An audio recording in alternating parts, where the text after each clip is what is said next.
All right, thank you, everyone. Good morning. Sorry to keep you all waiting. State of Florida versus George Pino. Parties, would you please announce? Good morning, Your Honor. Laura Adams, Jonathan Borst on behalf of the state of Florida.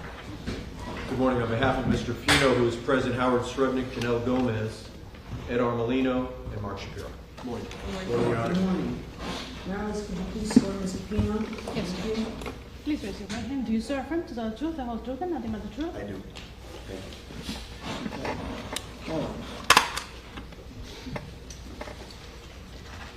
So let's discuss the witness, and we're going to review some of the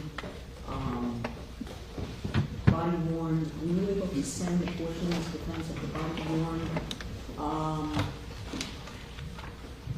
camera evidence. We have, Judge. We took the opportunity to meet with Lieutenant Thompson in the corridor. A few moments ago, he authenticated the video clips that we would want to review with him today. Well, what Lieutenant Thompson can say about those clips is that they accurately depict the route that he took through the channel. However, most of those clips, Your Honor, were actually prepared by the state's expert witness, Mr. Albert. And what he did, because he was doing this with GoPro video, he was able to also enable the GPS that would go along with it. And so you'll see on the screen, for example, the speed or the heading that the lieutenant was taking as we went through that channel. And so he can't authenticate that part of it. That would have to come in through Mr. Albert, because he can't speak to any of that. It's accuracy or anything along those lines. Is that going to be the witness that you have for Monday? Correct. So, And I anticipate introducing all of those videos through him, but Lieutenant Thompson can't vouch for anything other than this is the route that I took. Okay. Well, it could be subject to being leaked at Yes, this sir. point through Lieutenant Thompson, or it could be addressed, I guess, with your last witness on Monday. I don't know. I'm not sure what would the defense be asking. Because I prefer not to have to bring back Lieutenant Thompson, and it would just be, with that caveat. I mean, it's... Judge, I don't know what the state's intentions are this morning with this particular FWC reconstruction to begin with. Regardless, as Your Honor pointed out, we can certainly link this up on Monday through Albert. See if that's an issue. That's fine too. That's fine. So, but either way, I would accept it subject to link, or that might, I don't know if that would be confusing or not. So, I'll leave it all to you on that, because that was the one issue I wanted to make sure I was addressing. Is there anything else we want to check? And I'm not sure if all the jurors were here yet, but is there anything else you'd like me to address before we bring the jury in? Yes, Judge. I have transcripts ready for the jurors to follow along for when the lieutenant testifies about the defendant's statements that are on body-worn camera. So I've turned them over to the defense, but I can, at the time when we're going to be publishing these, I'll pass out the transcripts. Pass that out, and Mr. Borst, pass those out as well. Either way. And do you have an extra copy? We can get 5 copies for you. I didn't want to kill too many trees. These were all Email sent. it to us. Can you email it? Yes, Yeah, email would be great. but these are exactly the same as from the motion to dismiss. The only difference is that, per the defense request, any reference to the defendant's decision not to provide a voluntary sample of his blood was all redacted, both from the transcript as well as the body worn. Okay, I want to make sure that you have reviewed that and confirmed it. Okay. Was there an extra copy? Or no? Oh, yes. Was it just the reading? No. Okay. Let me check with Renee now on this one.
Ready? All rise.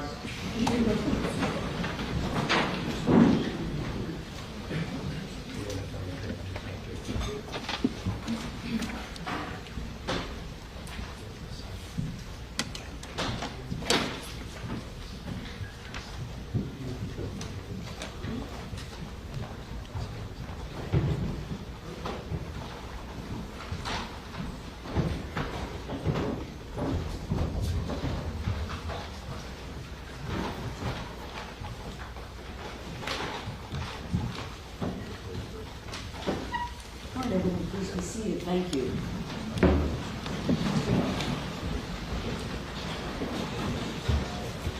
Good morning, ladies and gentlemen.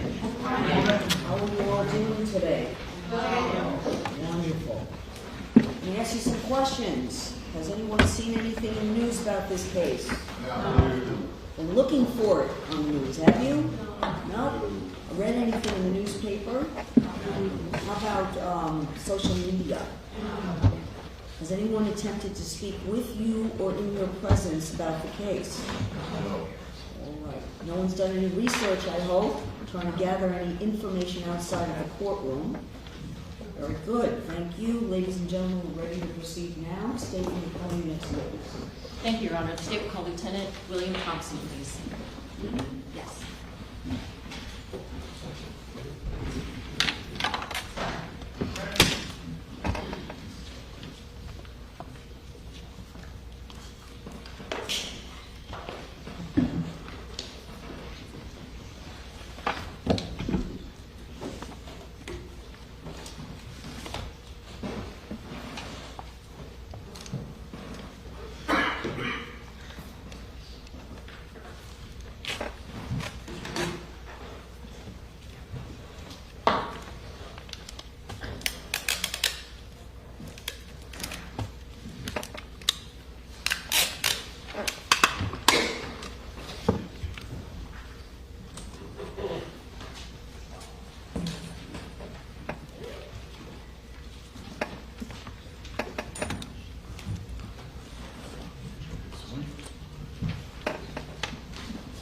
So please step forward, face the clerk, and raise your right hand to be sworn. Do you swear affirm testimony about to give to be the truth, the whole truth, and nothing but the truth? I do. Come on over here and have a seat. Thank you.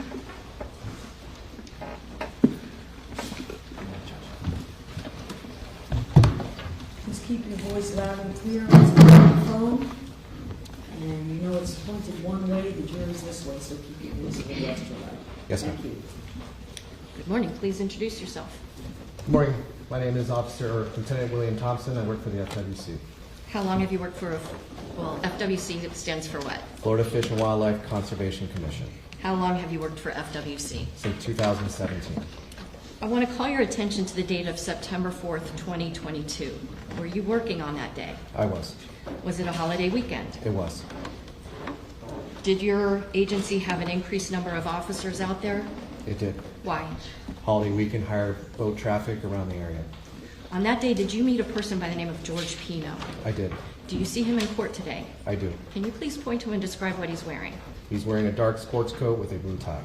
For the record, the witness has identified the defendant. Stipulation. So identified. Did you know him prior to that day? I did not. Did you have a chance to speak with him at a place called Elliott Key Harbor? I did. Initially, do you have a brief exchange with him while he's still on a police boat? I did. What was the purpose of that interchange? To identify the operator of a vessel that was involved in an accident. About what time was it that you came into contact with him? Around, If you need to refresh your recollection, just let us know. I like to use my notes to look at time, please. Just review your notes if you would, sir. Don't read from them and look up after you review them. Around 6:37 p.m. That's when you spoke with him? At Elliott Key, correct. Prior to that, around 6:20ish. Okay. Now, did you at Elliott Key? I'm having a hard time hearing. Apologize. At Elliott Key, did you speak with him about trying to figure out whose boat it was and where it was trailered? Yes, Okay. And what time is that? that is at 6:37 p.m. Was your interaction with him while he was on the boat at Elliott Key recorded on your body-worn camera? It was. Did you have an opportunity to review with me a jump drive that has a number of clips from your body-worn camera? Yes, ma'am. For the record, I'm showing counsel states 5H.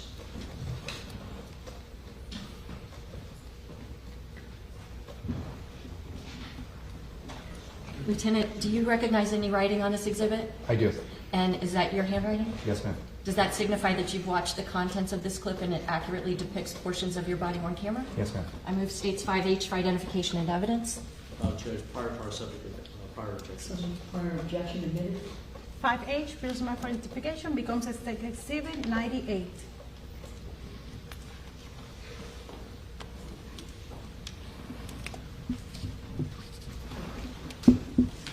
Lieutenant, the first clip that's on here, is that you speaking with him on a boat at Elliott Key? Yes, ma'am. And was it daylight or nighttime at that time? Nighttime. Do you remember about what time it was? 8:16 p.m.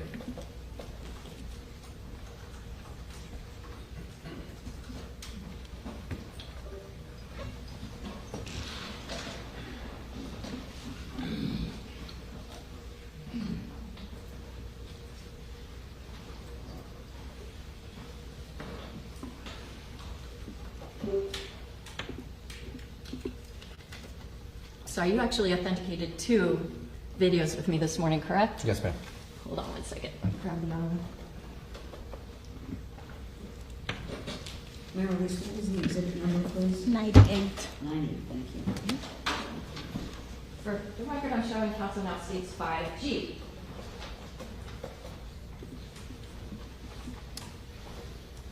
Lieutenant, same question. I showed you 2 jump drives this morning. Can you take a look and tell me if you recognize initials on this? I do. And is this going to be the clips of your actual body-worn camera footage? Yes, Okay, and the other one, does that have to do with another issue that we're going to talk about in a bit? Yes, ma'am. Judge, I move states 5G for identification and evidence. Subject to prior Subject objection. to prior objection admitted. 5G, marked for identification, becomes a state exhibit 99 in evidence.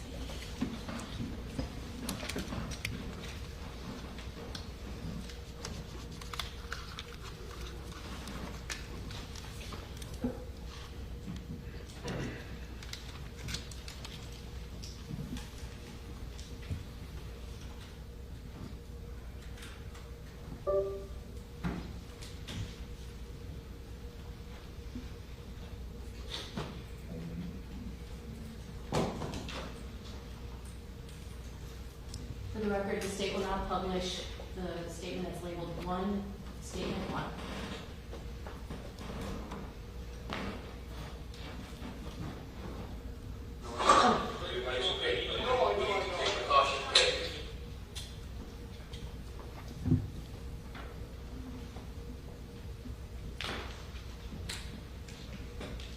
And Your Honor, I have the transcripts for the jurors to follow along. Ladies and gentlemen, I'm going to be handed some transcripts.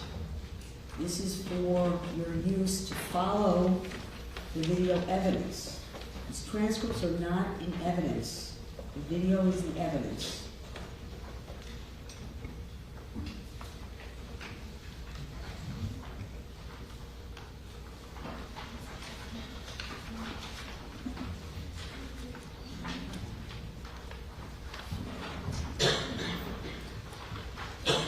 Judge, do you need one?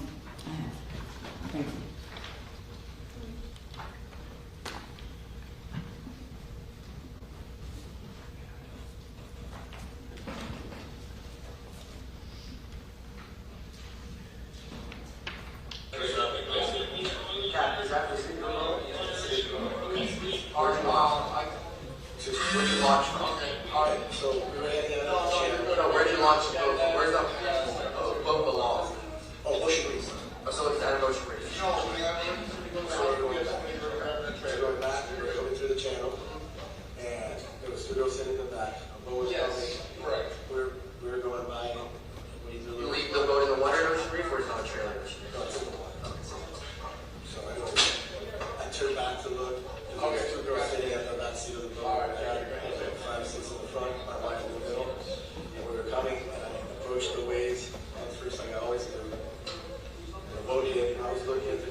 Just to make sure they're open to the city at the back.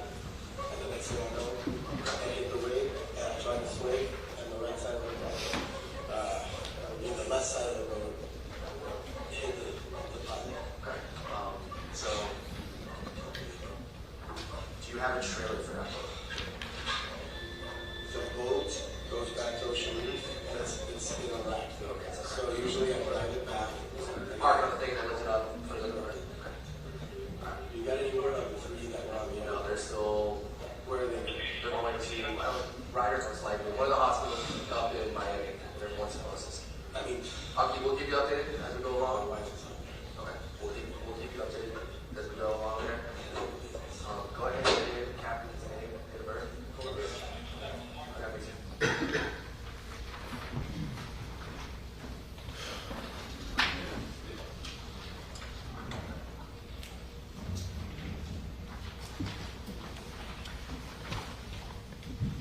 Lieutenant, it appears that when you have this initial interchange with the defendant while he's on that boat, are you asking him how the boating crash happened? No, ma'am. What are you trying to get information about at that point? So I'm trying to figure out where the vessel comes from, see if it has a trailer, because we have an active scene out there. There's a boat drifting. It could become a navigational hazard.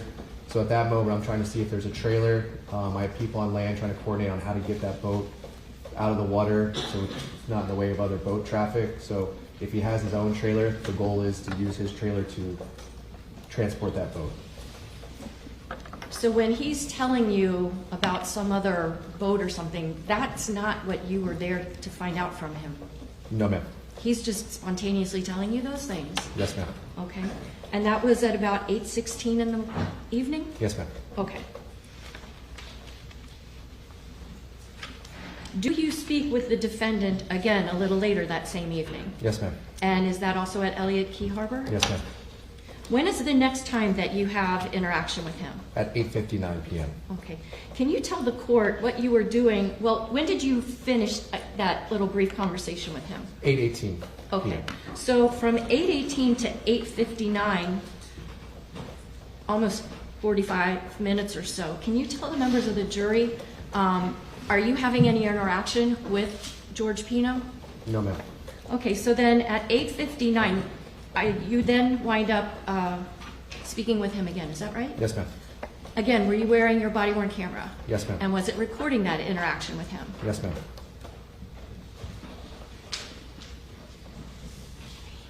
At that point in time, do you have any sense that he's committed a criminal offense? No, ma'am. Was he allowed to interact with his daughter and the other girls that had been brought to Elliott Key? Yes, ma'am. It was encouraged. Now, when you speak with him this second time, can you tell the jurors, what was your aim? Second time I spoke to him was to conduct a boating accident investigation. So I wanted to sit down with him and get the specifics of what he remembered that happened or occurred during that time. Where is it that you speak with him? At a park bench. Okay. Were there other officers around you? No, ma'am, not that time. Did you raise your voice to him? No, ma'am. Did you order him around? No, ma'am. Was he cooperative with you? Yes, ma'am. Was he handcuffed? No, ma'am. Did he require any assistance to walk to that picnic table? No, ma'am. Was he responsive to you when you asked him questions? Yes, ma'am. Could you understand what he was saying? Yes, ma'am. Do you wear your body-worn camera on that night, the same place where we see it right now on your uniform? Yes, ma'am. Okay, so it's basically at chest level. Yes, ma'am. When you're seated opposite the defendant and recording this interview, do you see his face? No, ma'am. You see his chest, if anything. During that interaction with him, did you ever ask if he'd been drinking alcohol? No, ma'am. Does he tell you anything about drinking alcohol? He does. What does he say? He tells me that he had 2 beers. Okay. During that interview, do you make arrangements for fire rescue workers to come over and check him out, make sure he's okay? Yes, ma'am. He was bleeding from the elbow. I wanted to make sure that he was okay, so I had fire rescue take a look at him. All right. For the record, I'm not going to publish the statement on the state's evidence, style 2, statement 2. So, did you have transcripts? Oh, yes, I do. Thank you. Ladies and gentlemen, let me also add to the explanation about transcripts. Again, you'll hear a recorded conversation. The recordings are the evidence. Transcripts are given to you to help you follow along. Transcripts are not in evidence. If there is any discrepancy between what you see on the transcripts and what you hear, in the recorded conversation, you must rely on what you hear in the recorded conversation as the evidence. All right? This will apply the instruction I just gave you to all of the recorded conversations you're about to hear. All right? And Judge, so we can preserve pretrial motions related to the subject matter of the witness's Yes, sir. testimony. Thank you. Preserve for the record. Thank you.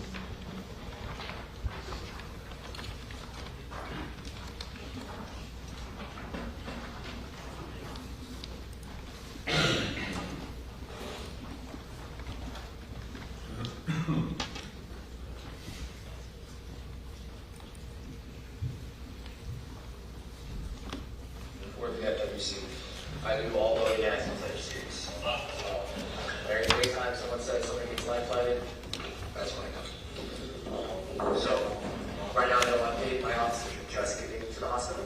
So, they all went to the same spot. My office, medical staff, won't give an update until my guys get there. They won't do a phone and say, oh, who's actually calling. So, my guys are about 10, 15 minutes away. Everyone that's over there. Oh, that's the all the girls? They're over there. There's some over there. There's some who's over there. I think there's no, there's somewhere there. All those girls are fine. They're a little short, of course. Going accident. So, as of right now, last I had an update, I was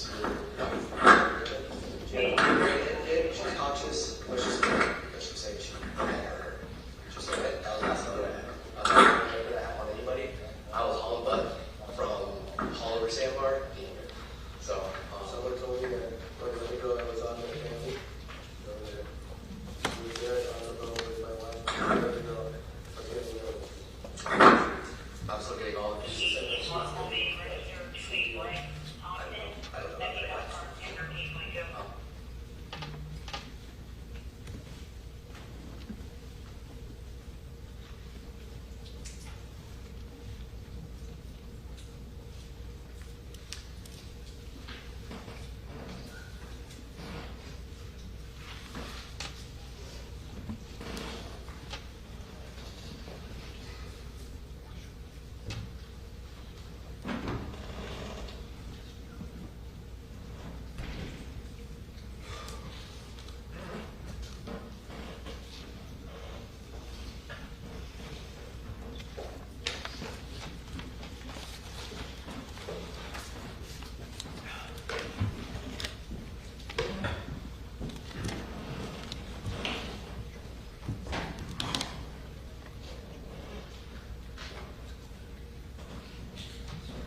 Your Honor, would the court please read the instruction to the jury regarding?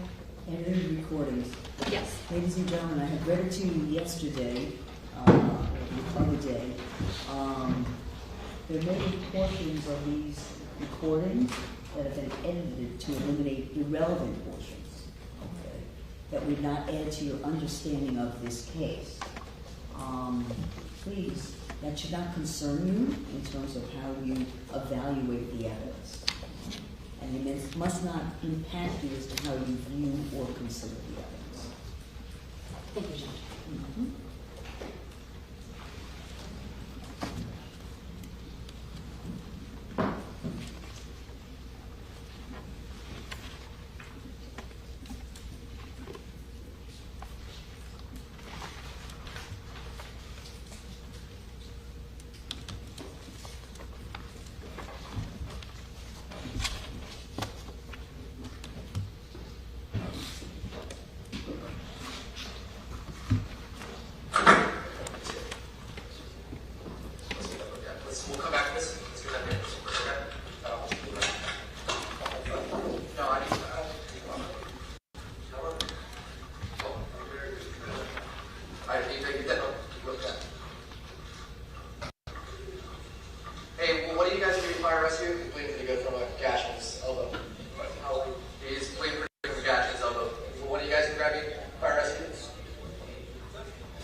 At that time, it was activated in covert. And to remind me that the body cam is working, it'll rumble on my chest, and that's that rumbling noise you guys are hearing.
Watch out.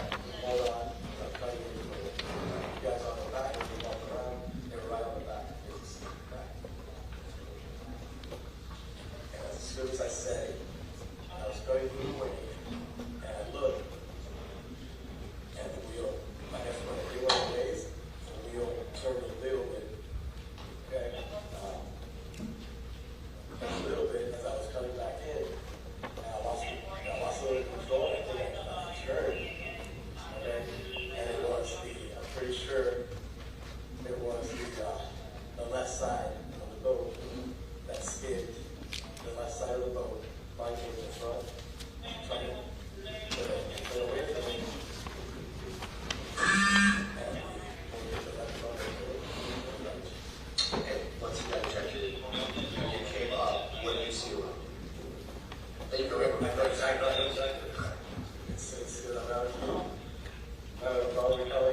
that's why I need an inventory search too, so I can get all the purses, all the bags, all the personal belongings out of there too.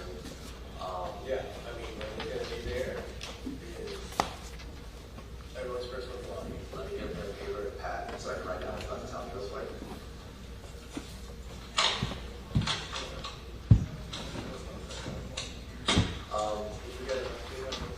As soon as I walk in there.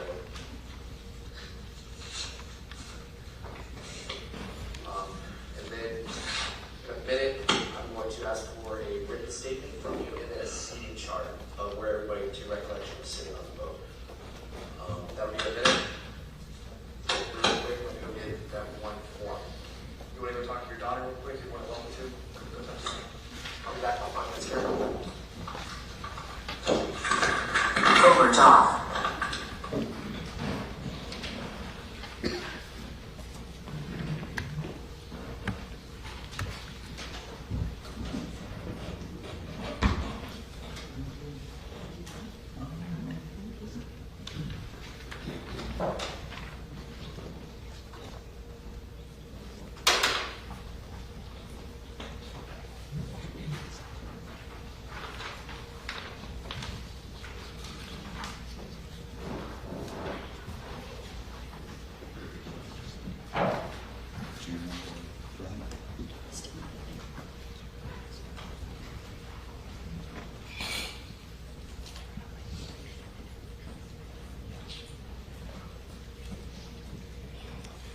What time did you stop speaking with the defendant to go and get some other forms? 9:13 p.m.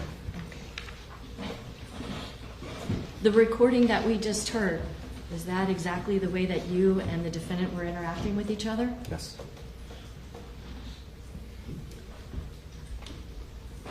At the time that you're talking with him, is he showing any overt signs of being impaired by alcohol? No. Is he being cooperative with you? Yes, ma'am. In fact, is he volunteering to give you information? Yes, ma'am. And did he express any kind of concern for the people that were his passengers? Yes, ma'am. Did it seem legitimate? Yes, ma'am. Now, at that time when you're speaking with George Pino, do you have any idea what his GPS is going to tell you? No, ma'am. At that moment in time, are you thinking in any way that he's a criminal suspect? No, ma'am. At that time when he gave you this, explanation that there was some other vessel that caused this crash, did you have any reason at that moment to doubt what he was saying to you? No, ma'am. So at the end of that exchange, do you then wind up ultimately maybe talking with some colleagues, but then getting papers that you needed? Yes, ma'am. What were the papers that you needed? A consent to search form. Okay. What's a consent to search form? It's a voluntary form that the individual signed to give us access to look at whatever we put on it. So GPSs, hatches, engine data, just so we can do a thorough investigation to look over the boat. Now, while you went to go get these papers, where is the defendant? He is still on the island. He's checking on the girls. He's talking to other people all around him. Is he handcuffed? No, ma'am. Are the police officers on either side of him escorting him around? No, ma'am. Is he able to wander around freely with the other girls that were there? Yes, ma'am. About how long were you gone? I was gone for roughly 20 minutes Okay. Where was it that you had to go to get these papers? to my patrol vessel. Is that basically your, I don't know, like a floating office for you? Yes, ma'am. Okay. Now, when you step away from the defendant, do you mute your microphone? Yes, ma'am. Can you explain why? We mute our microphones when we're not discussing anything with the public. We're speaking to other colleagues, law enforcement, first responders, might be sensitive subjects, sensitive matters. So we have the ability to mute it when we're speaking to other law enforcement, not the public. Was it your intention when you re-engaged with the defendant to unmute your microphone? Yes, ma'am. Did you forget to do that right off the bat? I did. Okay. But did you at some point during that second interchange? Yes, ma'am. Okay.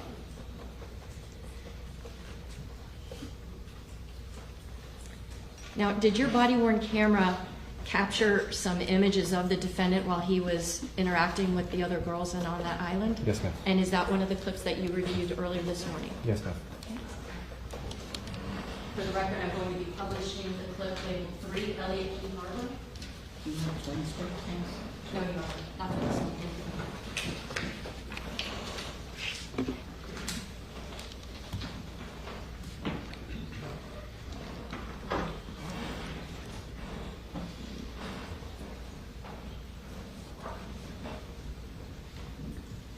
And at this time, is your microphone on mute? Yes, ma'am.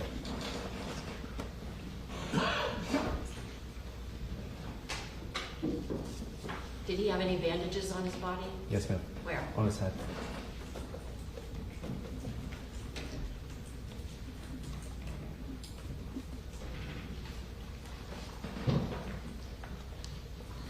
Your Honor, may the witness have permission to step down for a moment? Yes, can you give us up, please? Yes, ma'am.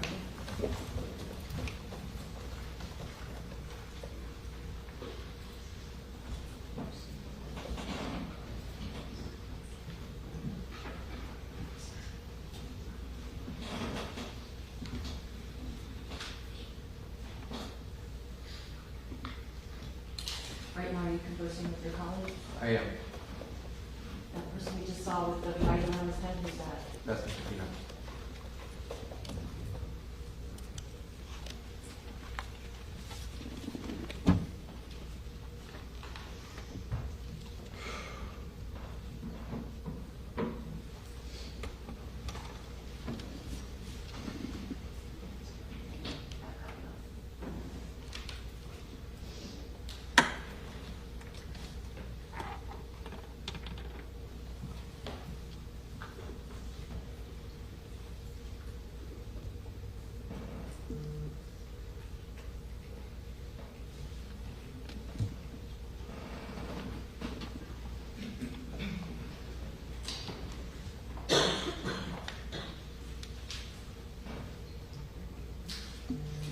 Lieutenant, at one point, you see on your body-worn camera what looks to be like the top of a clipboard or something like that. Yes, ma'am. Can you describe for the jurors, what is it that you're holding in your hand?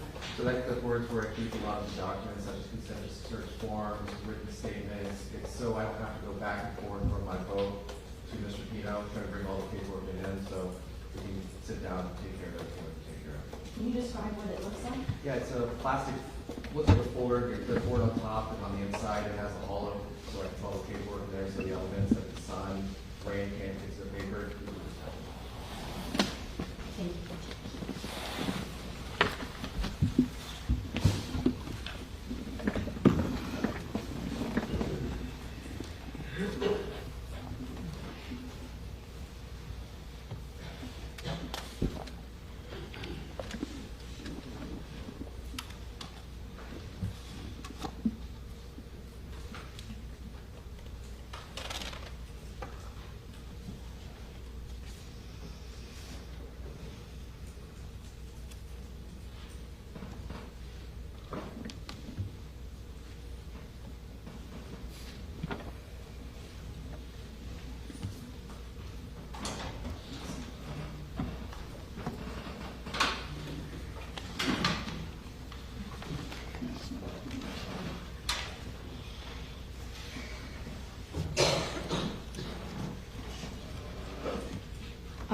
After that 20-minute or so period of time when you had gone to go get these additional papers in your clipboard of sorts, do you communicate again with the defendant? Yes, ma'am. Where do you make contact with him? He's sitting on a bench with two young ladies that were passengers of the vessel. I asked him if he'd come back over to the park bench that we spoke at earlier. And what was his reaction? Cooperative. Did you have to entice him to come with you? No, ma'am. He just instantly said, okay, no problem? Yes, ma'am. Did you have to assist him at this point walking over to the table? No, ma'am. When you are with him at that table, is your body-worn camera still recording? Still video recording. But what about audio? No, it is not. Okay. Did you, in fact, show to the defendant a form called the consent to search form? Yes, ma'am. The record I'm showing counsel states 1P for identification.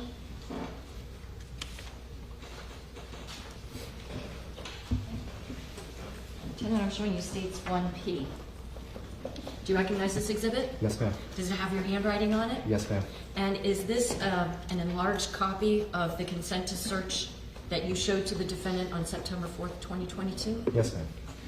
The record I move states 1P for identification and evidence. No objection. 1P, marked for identification, becomes State Exhibit 100 in evidence. Lieutenant, would you please read what is on that consent to search form? It says, I, George Pino, owner, operator of fishing vessel, documentation DO 1294732, having been informed of my constitutional rights to not have a search of my property hereinafter mentioned without a search warrant, and my right to refuse to consent to such a search, do voluntarily consent to search the following equipment: GPS units, engines, hatches, bags, personal belongings, etc. The above equipment may be searched for all data, including but not limited to waypoints, track lines, marks, routes, events, position data, and dates by special agents or officers of the FCC. Technical assistance such as authorized dealers, technicians, or manufacturers' technicians, or other FWCC enforcement designees. I further understand that anything or any article that may be found during the search may be used as evidence against me in any criminal or civil trial.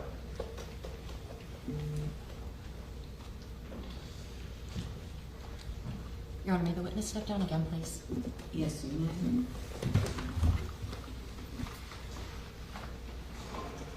Lieutenant, first off, who fills out the name George Pino up here? And what is this documentation number? Documentation is an identifier of the vessel that Mr. Pino is operating. It's a federal documentation number, stated in a different way, but that's a federal documentation identifier for us. Speaking of that vessel, was it in fact taken out of the water that night? It was not taken out that night. It took a day or two to get it out? Yes, sir. Now I see under here, I voluntarily consent to search of the following equipment. Using GPS units, engines, hatches, bags, personal belongings, etc. Who wrote that in? I did. At the bottom, I see a signature. Who wrote that signature? The defendant. Okay. And what was the date and the time that this was signed? 9/4/2022 at 21:31 hours, which is 9:31 p.m. Okay, and then down here, the name of the person giving permission. Who wrote that? I did. And I see name of person with missing signature. Who's that? That would be me. And did you fill out your name? I did. Below that, it asks address and telephone number of person giving permission. Who wrote that information? I did. And at the bottom, again, there's another signature of person giving permission. Who wrote that signature? The defendant. And then the signature of the person witnessing permission? That would be my signature. Okay, thank you.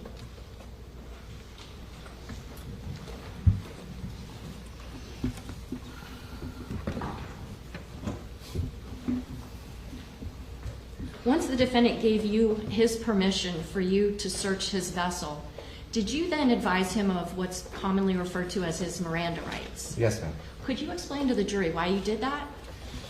The reason I advised him of his Miranda rights was just in case he says something along the lines of, I had a copious amount of drugs in my system, I drank something, I did this on purpose. I want to make sure that he's advised of his rights before he makes any such comment like that. Was he under arrest at that point in time? No, ma'am. No handcuffs on him? No, ma'am. No physical force used against him, right? No, ma'am. Okay.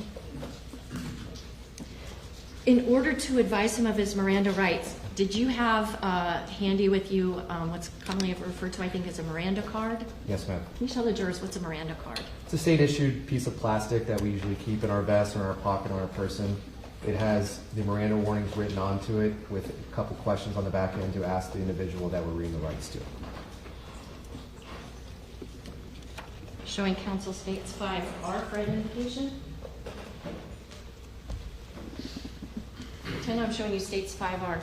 Is this a photocopy of the Miranda card Yes, ma'am. that you would have advised the defendant with? Yes, ma'am. This time I move states 5R for identification and evidence. Judge, just we want to preserve all the prior objections, including the pretrial motions to this area. Absolutely it is, and no objection admitted. I mean, we just have a standing objection, so I don't need to. Sure, no problem.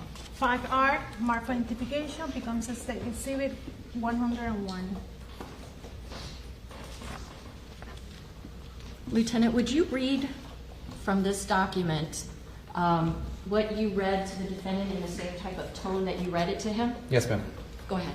You have the right to remain silent. Anything you say can be used against you in a court of law. You have the right to talk to a lawyer and have him or her present with you while you're being questioned. If you cannot afford to hire a lawyer, one will be appointed to represent you before any questioning if you wish. If you consent to answer questions now without a lawyer present, you will still have the right to stop answering at any time. Do you understand each of these rights? With these rights in mind, do you wish to talk to us now?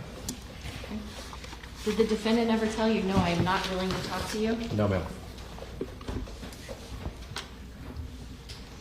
So he's still being cooperative with you, is that fair to say? Yes, ma'am.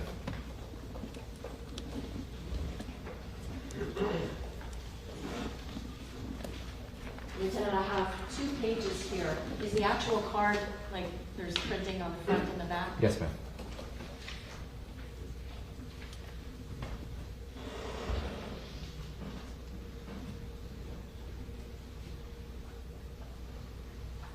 At some point while you're advising the defendant of his rights, do you remember, oh gosh, I forgot to turn on my microphone? Yes, ma'am.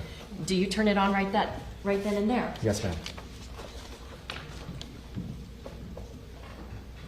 And once you hit the microphone on your camera, is the remainder of that exchange with the defendant recorded? Yes, ma'am.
For the record, I am now publishing the clip that is titled 4, Statement 3.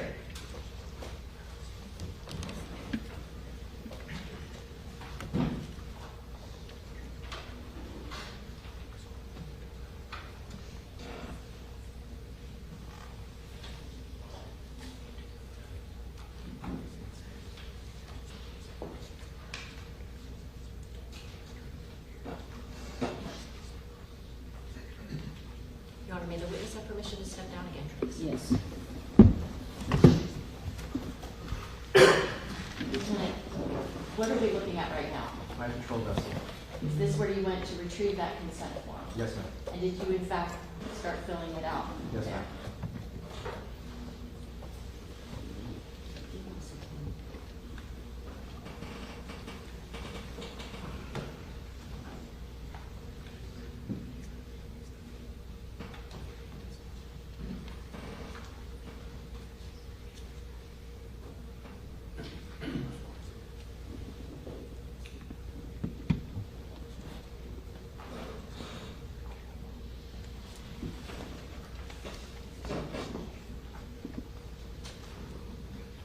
And that's the clipboard you described for us? Yes, ma'am.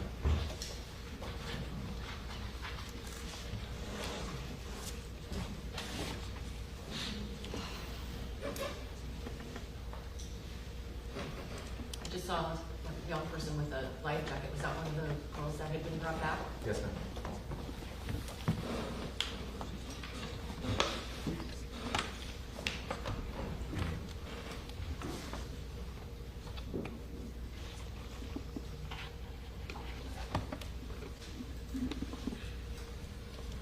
Is the defendant in this group here? Yes, ma'am.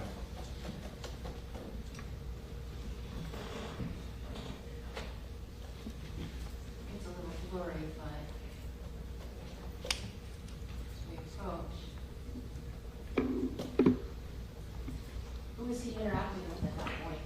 passengers in the vessel. Was there anybody from fire rescue with him also? Yes, ma'am.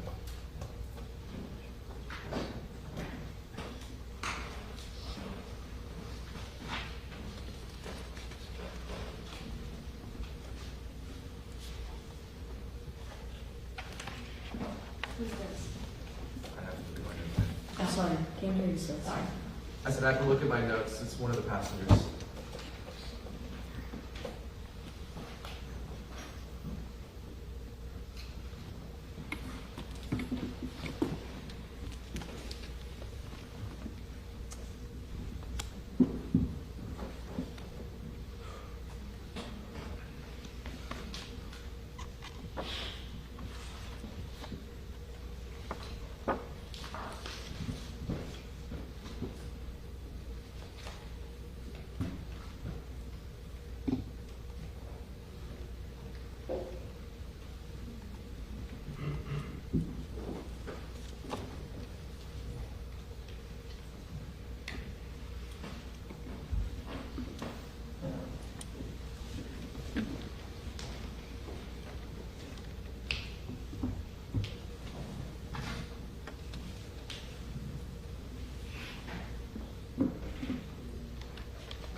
On this officer here, you see the green light on his light on camera. What does that tell you about covert on or covert off? I think it's covert off. That's so you can see that blinking light I was talking about earlier that can be distraction. You have the ability to cover that up so there's no blinking light and that means the covert is on.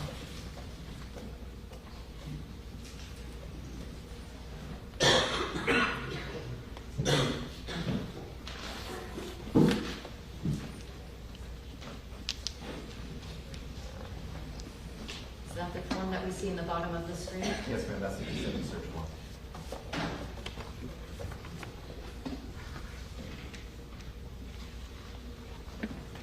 Was it rocky up there? It was.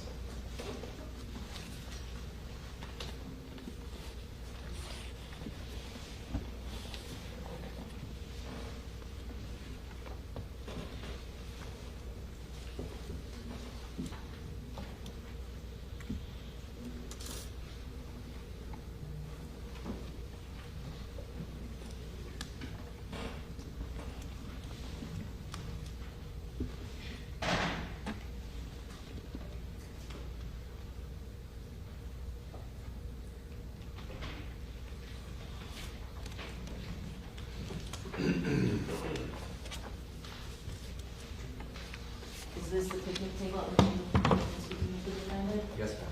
And at this point, is he actually walking with you? Yes, ma'am. Are you guys side by side? Not directly side by side. But we can't see him because he's not in the field of view. Correct.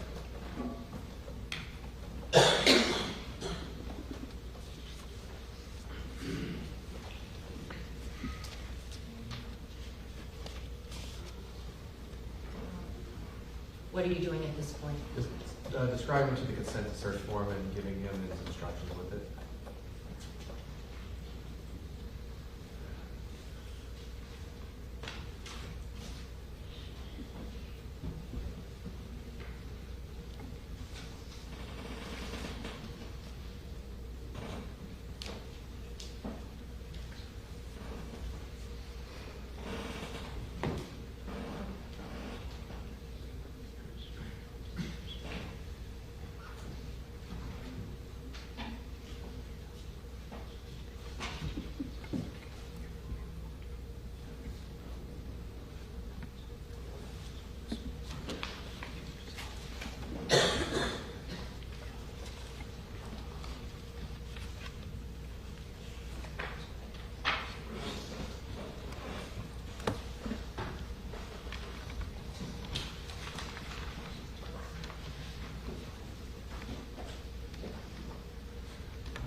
you're going over this form, the consent to search form, is he giving you any impression that he's impaired by alcohol? No, ma'am.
At this point, has the defendant signed that consent form? Yes, ma'am.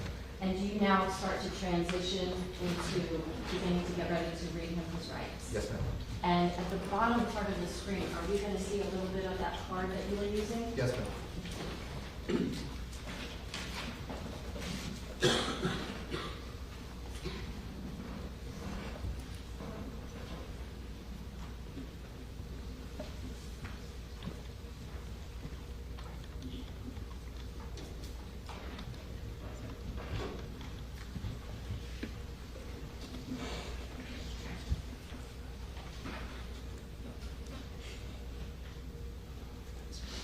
Is that it there? It's actually toward the top of the To screen. the right to talk to the lawyer, have the president, the lawyer, any question, or to hire them. Well, we appointed representative, for any question if you wish. You can send in 10 questions now without a lawyer present. You have the right to stop answering at any time. Do you understand these rights?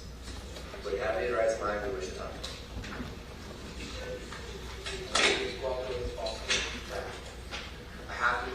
I have to do everything. So I have to go to the accident report, and I have to do our injuries. So just in case you say something along the line of like you're about to drop or something like that, things back and dry. I have to read your rights. It's your right as a being a U.S. citizen. I have to read it. You wish to answer my question? I know.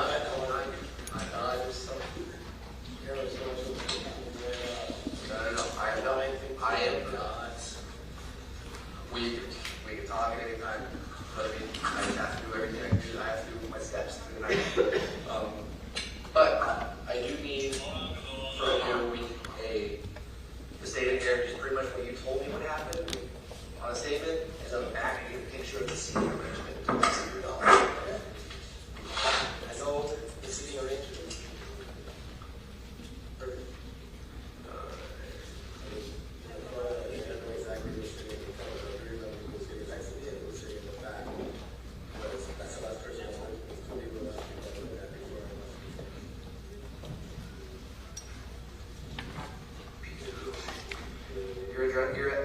if you could sit.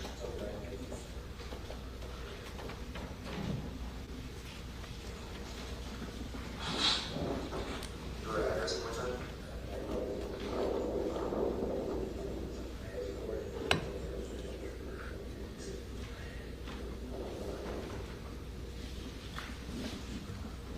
Your home number.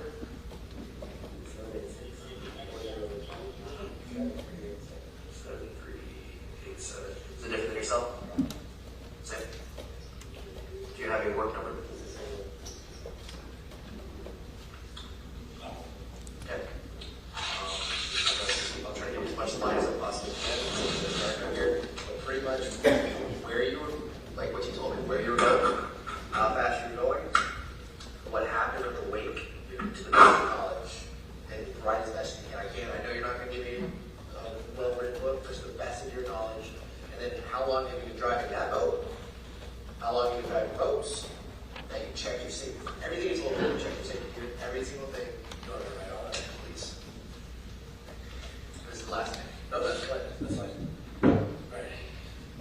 I started with the most efficient manner possible. So, what's the first thing you want? The diagram of it? No, we'll do that on the back. We'll flip it over and we'll just draw it out. Give me from before the accident, so we were going here.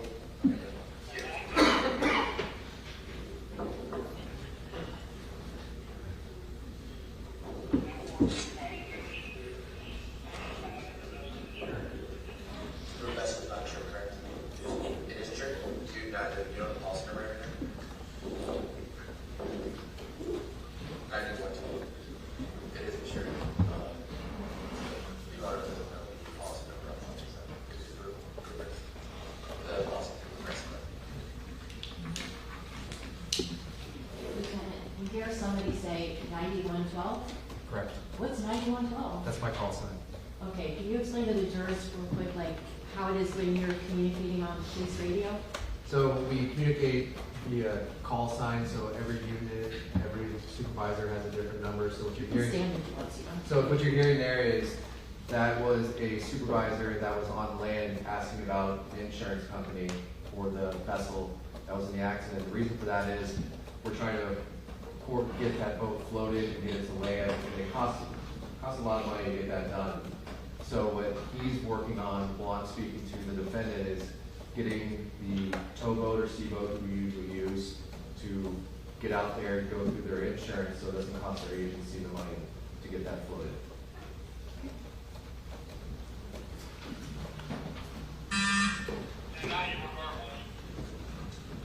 LTV vessel is insured. It's through Progressive.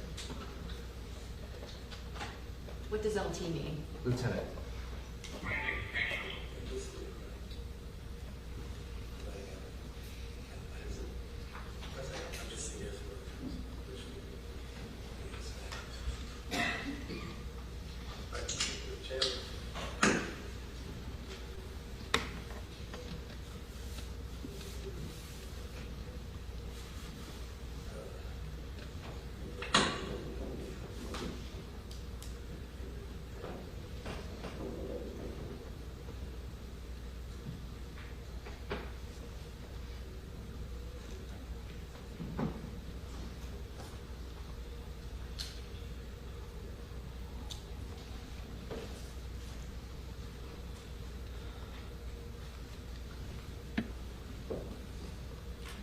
What is it that the defendant is doing right now?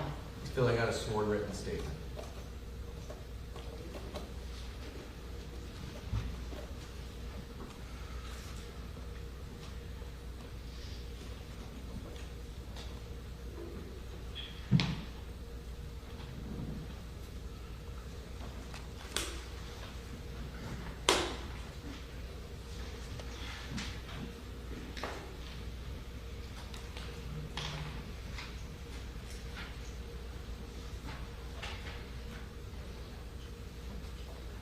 Did he seem to have any difficulty writing this statement? No, no. Are you wearing a kill switch? I'm just trying to see anything because I don't want to turn off. It's going to be after the accident. So I can check everything.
here.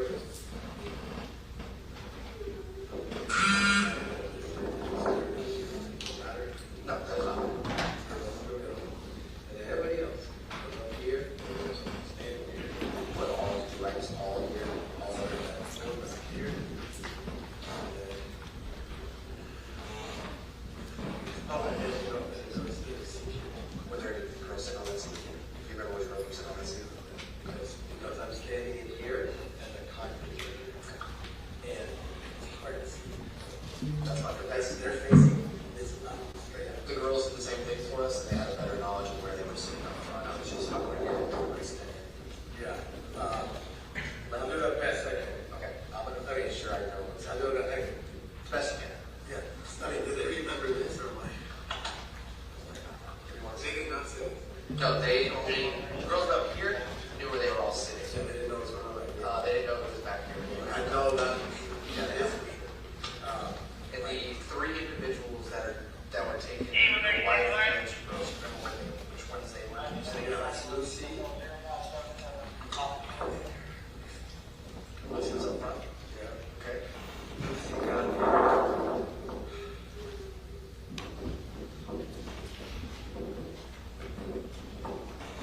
So me, so Lucy got the other two girls right here. And she got taken. So it's, if you would have got where I got these. And then go over the right here. Go over. I mean, got the Lucy right here. Yeah. I'm over. So it's over here. So I can see it here. You don't have to go around. You just want to I want to get you, first before I let you go, I just want to make sure that your wife is at Jackson South, so I don't send you to the wall. Yes. But you swear that everything you just told me was the truth on this statement? Can I get you to say statement was the truth? Two questions. First off, at that moment when you say to the defendant, you know, I want to send you to the right place, you can stand up. Were you signifying to him, like, you're not going to keep him in custody? No, I want to make sure he got back to his wife. He was worried about everybody that was injured, specifically his wife. He asked about it. Okay, now, let me just back this up about 10 seconds. I want to ask you about this. Jackson South, so I don't send you to the wall. Yes. But you swear that everything you just told me was the truth on this statement? Can I get you to say statement was the truth? Yes. As a law enforcement officer, are you permitted to swear people in to tell the truth? I am.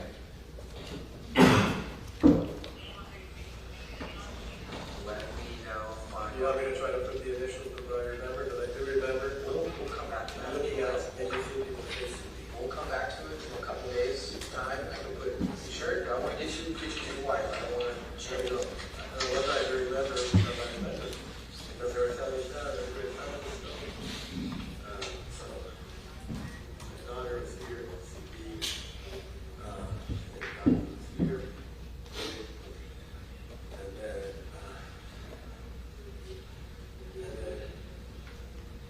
really? I don't remember. I mean, I know they were up here. I'm going to ask you to write one more thing for me so I don't forget it. After the accident happened, you went on the boat to the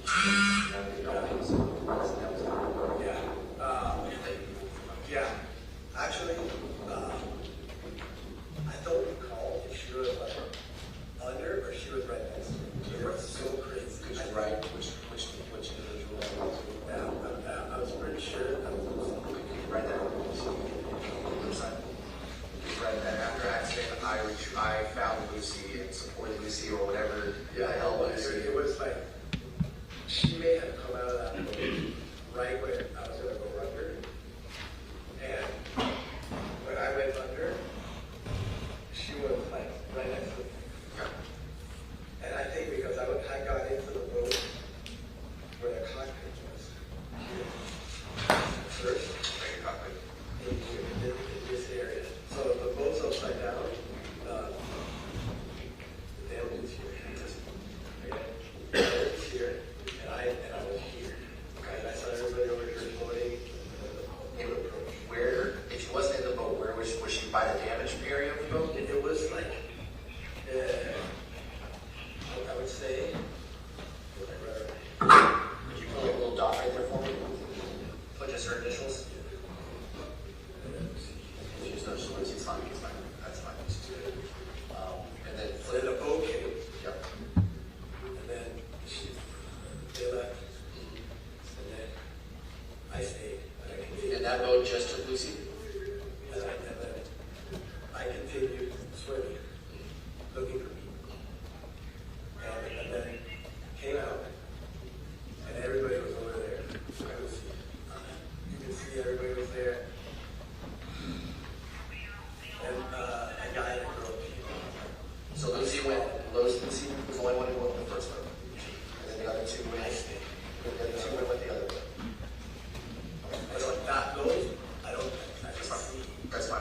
write that By the time I saw them, they were ready to be understood. Can you write that I was swam up to Lucy and I stayed with Lucy until the boat came? Can you write that one, please? Yeah.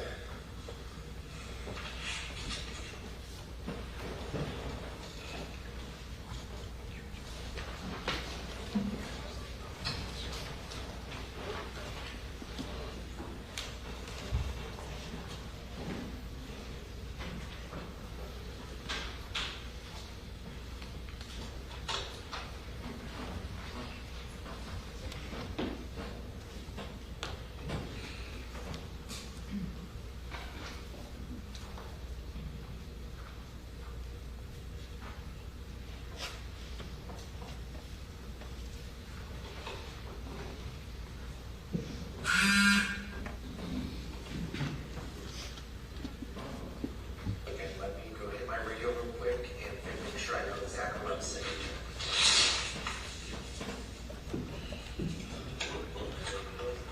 I know, right? Give me a second.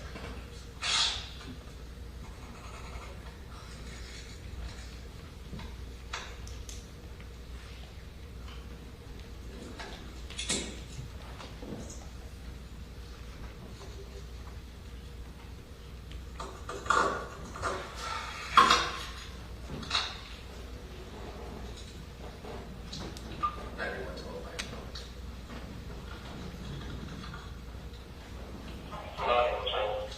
Can you just verify what hospitals 9210 especially specifically with the older?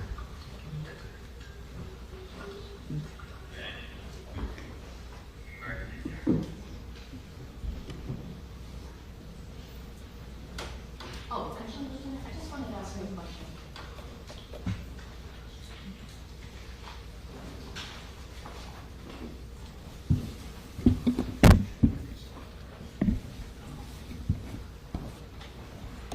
All right, ladies and gentlemen, we're gonna have to take very, actually, just one. Before we can just go. How much longer do you want to do that? Okay? Yes. Okay.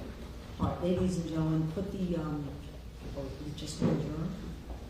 We would take a break in about another 30 minutes. So if there's one juror, that's fine. Send one juror in the back. Does everybody have to know? Just sit for a moment. Just a moment.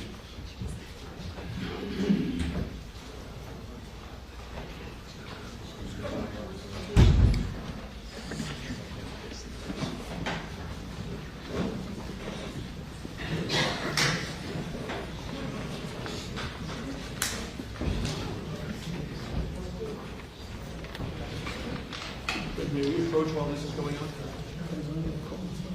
Do I need my court reporting list? That would be Yes. helpful, All yeah. right. Court is still in session, thank you.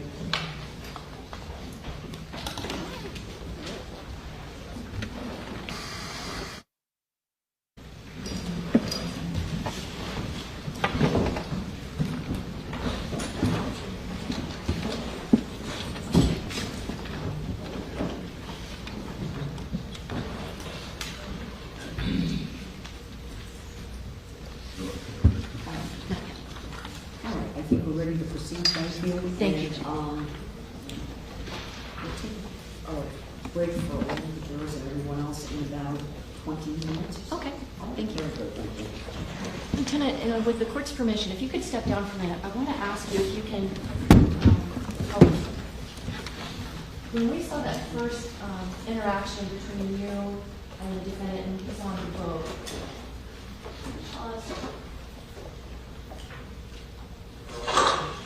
what time was that?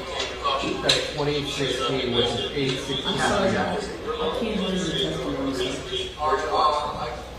8:16 p.m. That's when you first start talking with him about where his boat is going to be? Correct.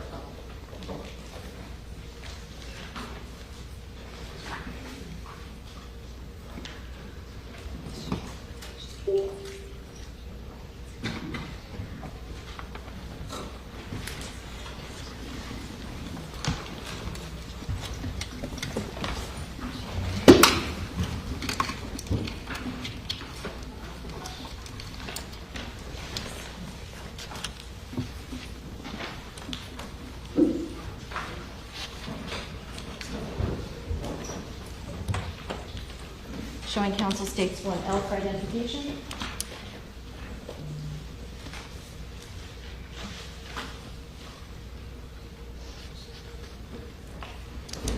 Lieutenant, I'm showing you states 1L for identification. Do you recognize this exhibit? Yes, ma'am. Is this an enlarged photocopy of the actual written statement that the defendant gave to you that we just saw the body-worn camera footage of? Yes, ma'am. I move states 1L for identification and evidence. Standing objection to this subject matter. Yes, sir. Over objection is it? 1L, marked for identification, becomes State Exhibit 102. 102. Thank you.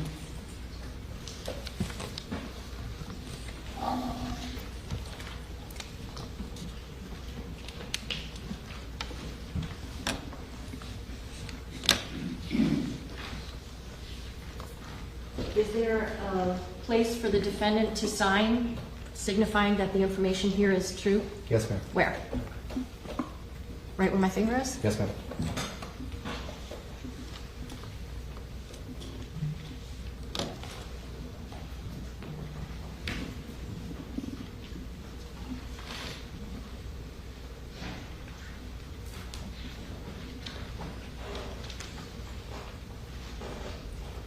Would you please read for us the information that the defendant wrote down that he swore was true?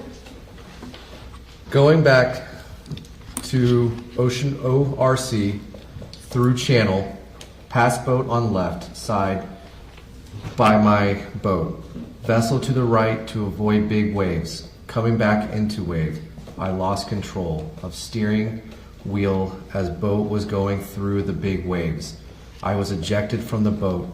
In the back of the boat, I saw Mia and Sarah, my wife Ceci next to me, and the others in the front of the boat.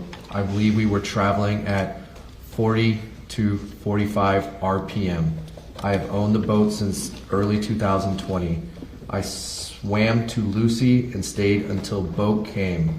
Then I stayed looking for others inside the boat.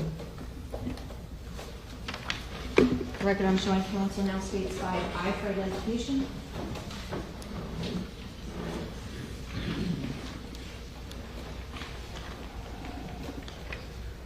Lieutenant, I'm showing you now states 5I for identification. You indicated something about on the back of the form, something was going to be drafted. Yeah, seating chart. Okay, and does this show both the front and the back of the original?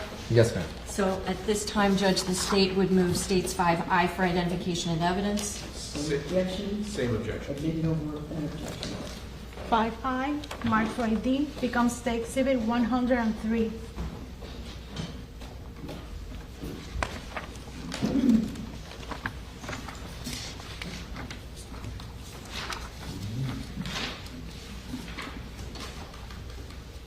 Lieutenant, did you actually get to witness with your own eyes as the defendant was filling this out? Yes, ma'am.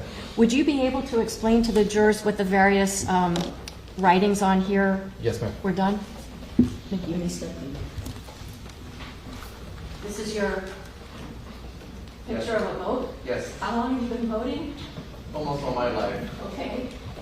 Can you walk us through? What was it that the defendant was explaining to you with this diagram? I asked him to use initials, first name and last name of people that were on the boat. The goal was trying to find the actual seating chart where everybody was on the boat and see if he had any remnants of it. So, as you can see, he put GP for himself for Pino, CP for Ceci Pino, his wife.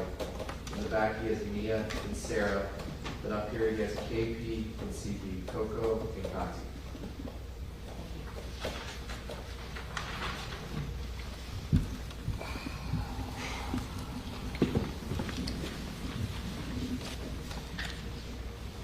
About 2 days after your interaction with George Pino at Elliott Key, was it the case that that boat that was involved in this crash was salvaged from the water? It was.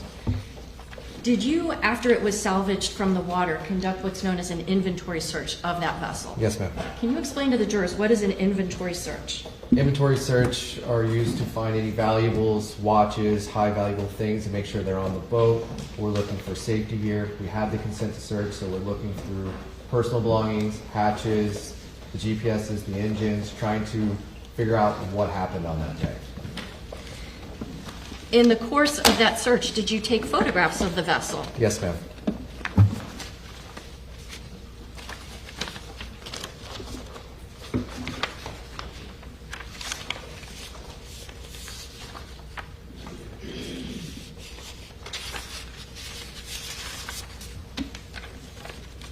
The record I'm showing counsel states 5J, 5M, and 5K.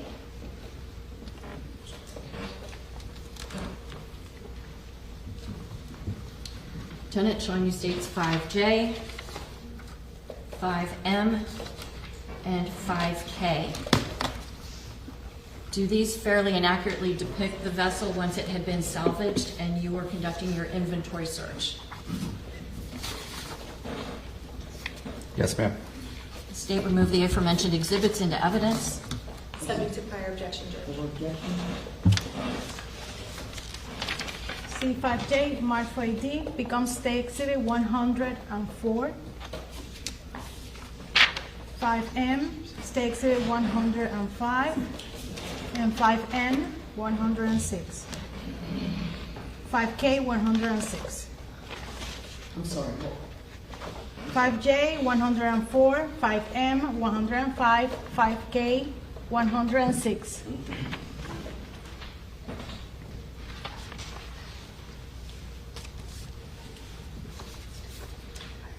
All right, Lieutenant, with the court's permission, you may step down and Yes. first off, as to exhibit 105, can you explain to the members of the jury what is this photograph depicting? That is a picture of the helm or the steering wheel, the throttle bar. There's 250 holes here where the GPS units were. This will be depicting where the operator was sitting during the operation of the vessel. Lieutenant, I think you're aware that yesterday our jurors got a chance to actually see this vessel. Yes, ma'am. Were you there when that happened? Yes, ma'am. And so were the jurors able to actually see for themselves what the operator's eye view would be from the helm? Yes, ma'am. And that's basically what you're depicting here? Yes, ma'am. In terms of state's exhibits numbers 104 and 106, can you explain to the jurors what we're looking at here? In front of the center console of the vessel.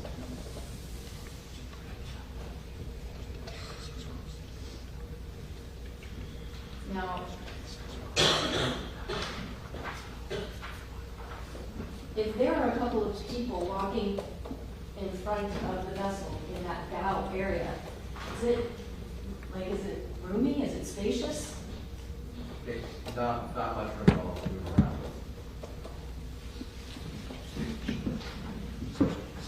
Well, I'm going to ask you if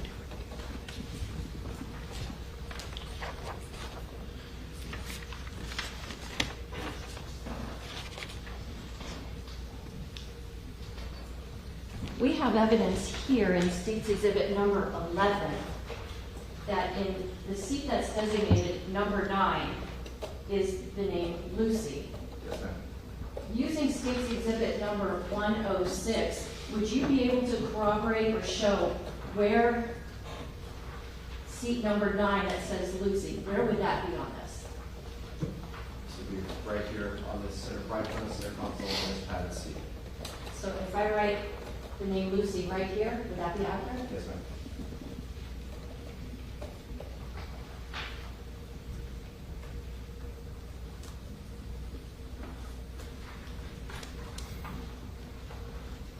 Okay, that's it for now. Thank you.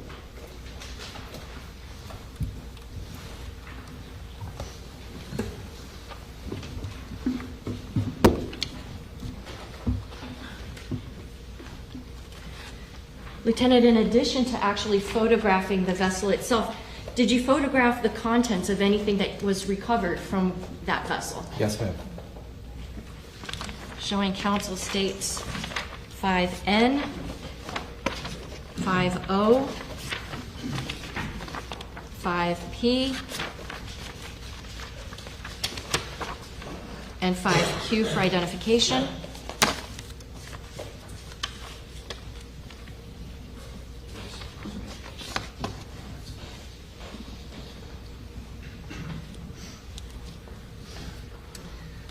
Do State's Exhibits 5N,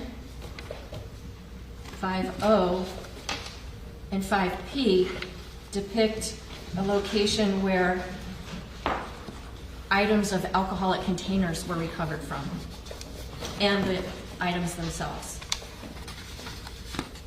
Yes, ma'am. Judge, I would move the aforementioned exhibits into evidence. Subject to prior objection. We need a prior objection. 5N, mark for identification, becomes State Exhibit 107. 5O, 108. 5P, 109.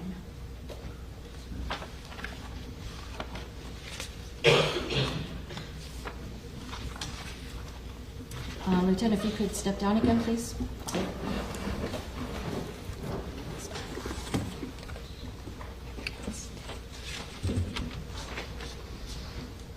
Okay, Lieutenant, so in the back part of the vessel, behind where the helm would be, there appears to be a place where there's two round patches.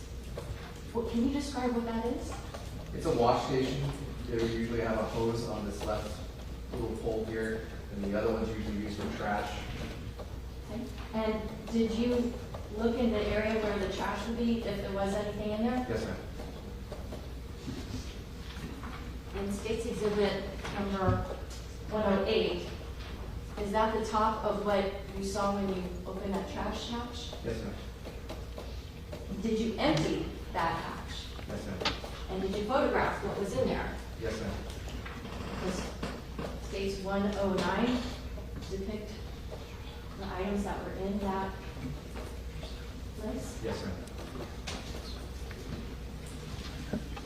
Are you in a position to say that George Pino drank all this alcohol? No, ma'am.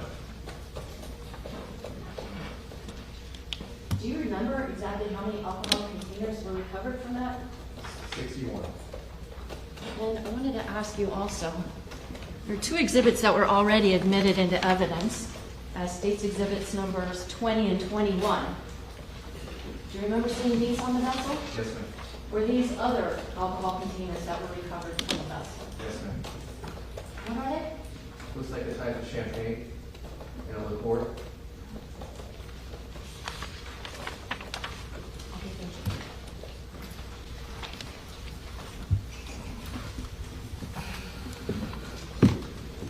Additionally, did you recover some flares that were on the defendant's vessel? Yes, ma'am. Showing you State's Exhibit number 5Q. Is this a photograph of the flares you recovered? Yes, ma'am. I would move 5Q for identification and evidence. No objection. Without objection. 5Q, mark for identification, becomes State Exhibit 110. Forgive me, subject to the prior objection. Yes.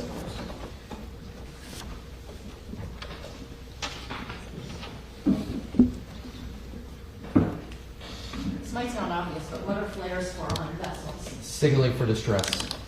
What do you do if your boat becomes disabled and you have flares? You shoot off the flares, it'll create a large bulb in the sky, bright in color, so other boaters can see it. And it's known around the boating community that that's a sign of distress and that the people need help. What was the expiration date on these flares? October 20th of 19. 2019? Yes. When did you do this? 2022. I think I remember that you asked the defendant if he had all the safety equipment that he needed on his vessel. I did. Would this be considered safety equipment? It would. Is it safe if it's expired? No.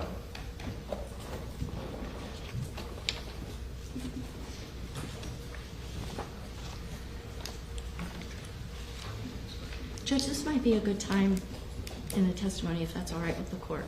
Okay, could you keep going to the new subject? Correct.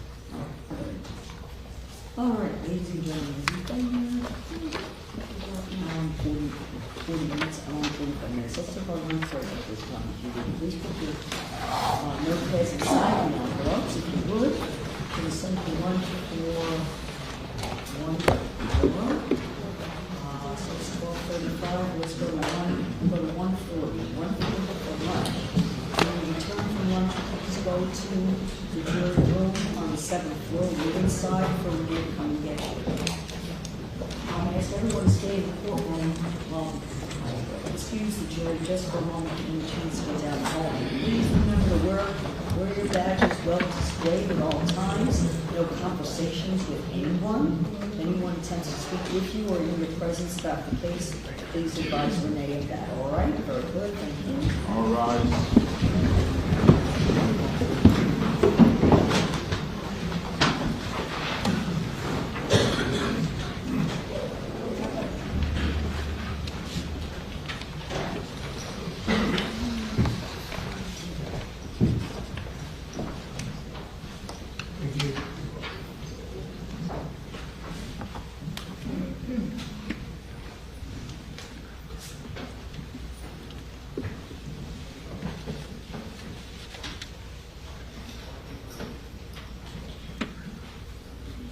Advise the witness you are under oath, you remain under oath, and cannot speak with anyone regarding their testimony.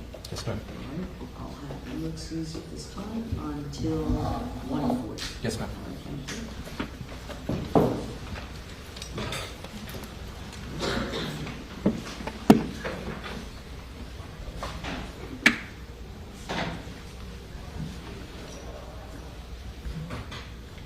All right, ladies and gentlemen, we'll be taking our lunch break until 1:40. Thank you.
Judge, we have a matter we need to address before the jury comes in at sidebar. Shall I have the witness step outside? Not necessary. Your Honor. Hold on. Yes, Okay. Back up. Your Honor, during the course of my publication or publishing of the defendant's, shall we say, second statement, Okay. not when he was, not after Miranda, and not when he was first asked about, who owns the boat, where does the boat come from, but the one that would have otherwise been covered under the accident report privilege. In the course of publishing that, I noticed that the transcript that was handed out reflected what the defense asked the state to redact, which was any reference to either the lieutenant's request for the defendant's blood sample or his refusal or his decision to decline giving a blood sample. All of that was redacted, and the redactions are properly reflected in the transcript. Unfortunately, I realized as we were playing it, though I feel like looked at these videos over and over again, a little portion of what was agreeable to the defense was we over-redacted it. And so on page 2, Hold on. yes, of statement 2, Let me pull it up. Second, statement 2, transcript 2. Yeah. This is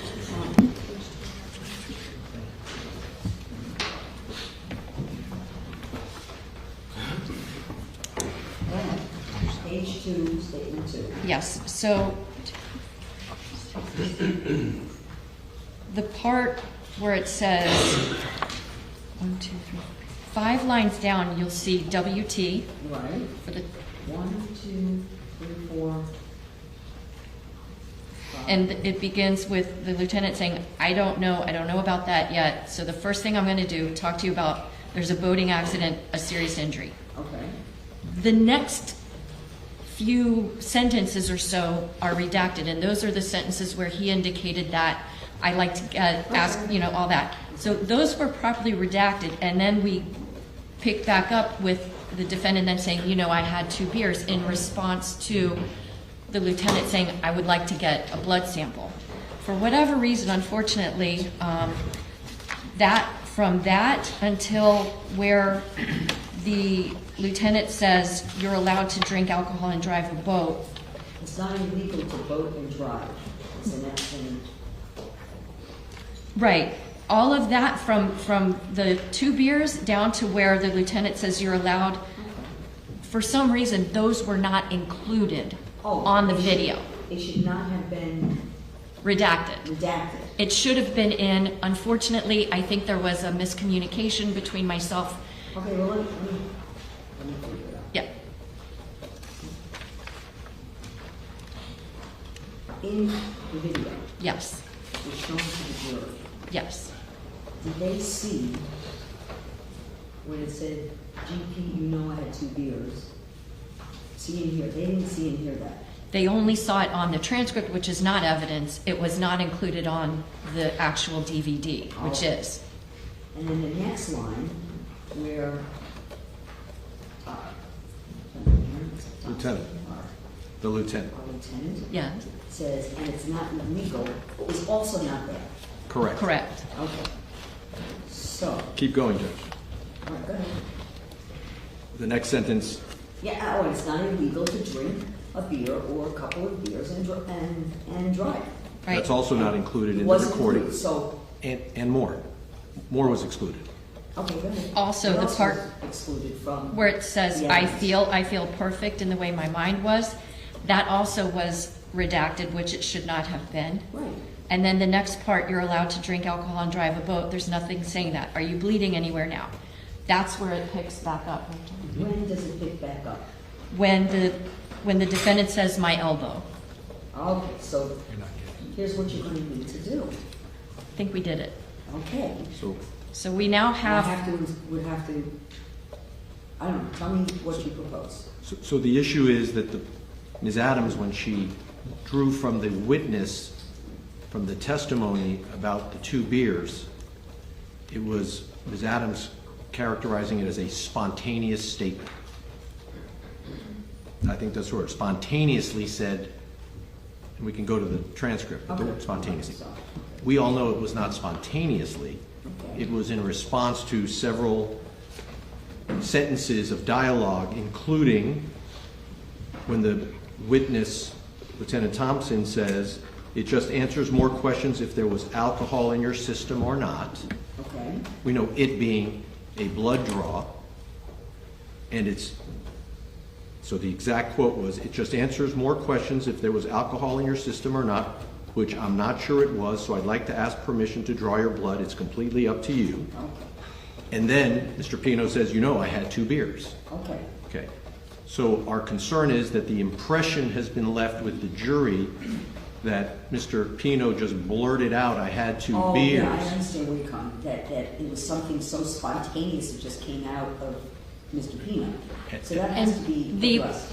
and so the way that I interpreted spontaneous is, at no time did the lieutenant say, have you been drinking? How much did you have to drink? The defendant volunteers that. But that's maybe the way you interpret it.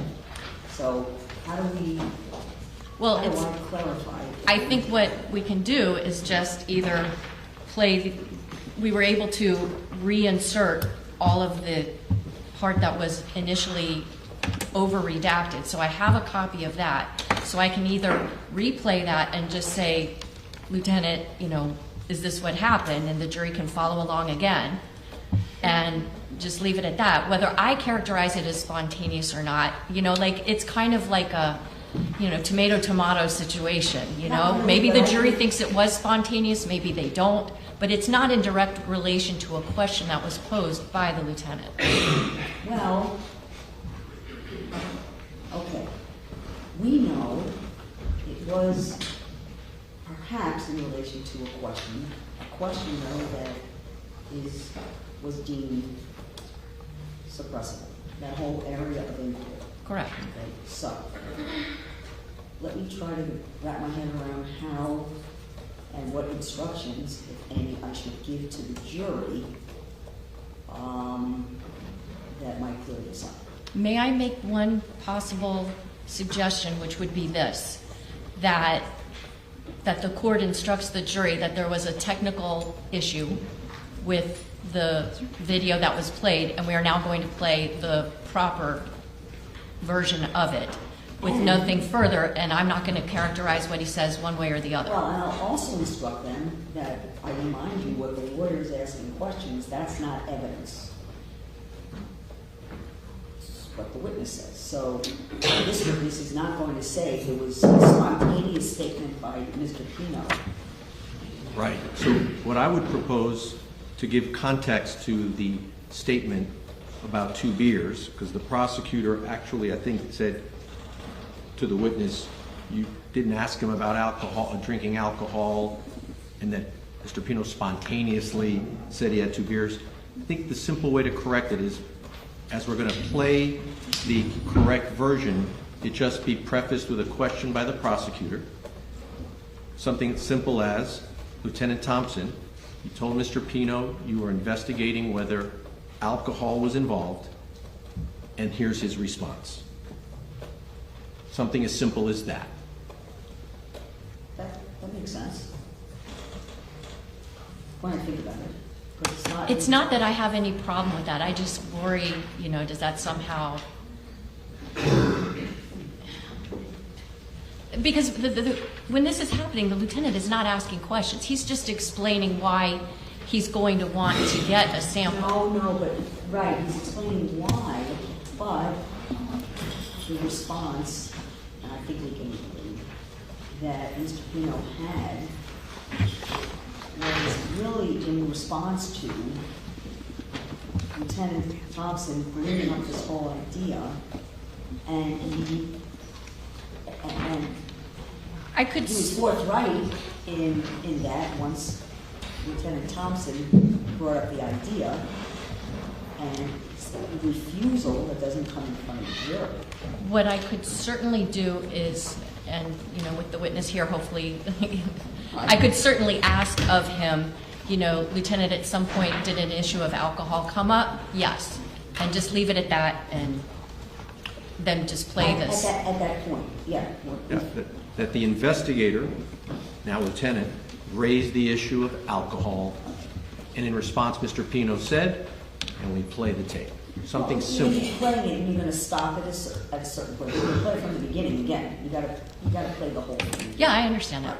So you'll stop it before Yes. you get there, and then you'll make a note for yourself. Okay. You'll ask a question, and then you can handle anything else on cross if you Right. think that. So- And I would give the jury an instruction on a technical issue. We're going to basically redo that and remind them that, what the lawyers say in their questions is not evidence. The evidence comes from the witness. That's fine, and I would propose that if we start from the beginning, it's only a minute and a half or so, a minute and 40 seconds. Stop after the sentence last played, which ended with the words, a serious injury. Right. That's when the next question to Lieutenant Thompson would be, at that point, you raised the issue with him about alcohol, and the response was recorded, and here we go. And that takes away. Let it play. Absolutely. That's perfectly Okay, great. And Lieutenant Thompson's right here. That's why I So thought it'd be William's great to given us have the plan.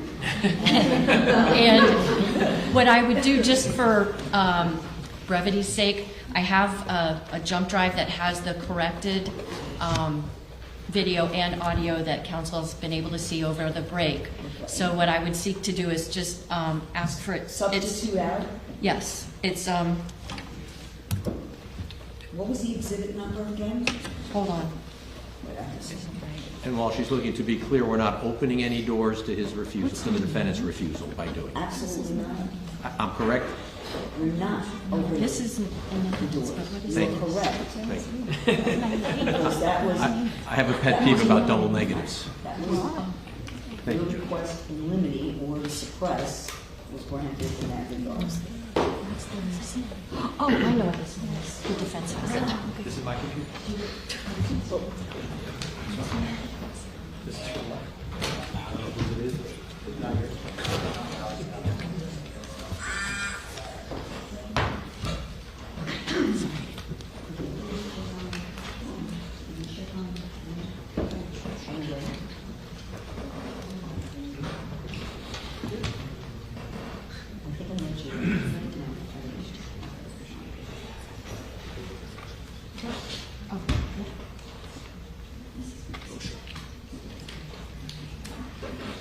So, what would this be next as a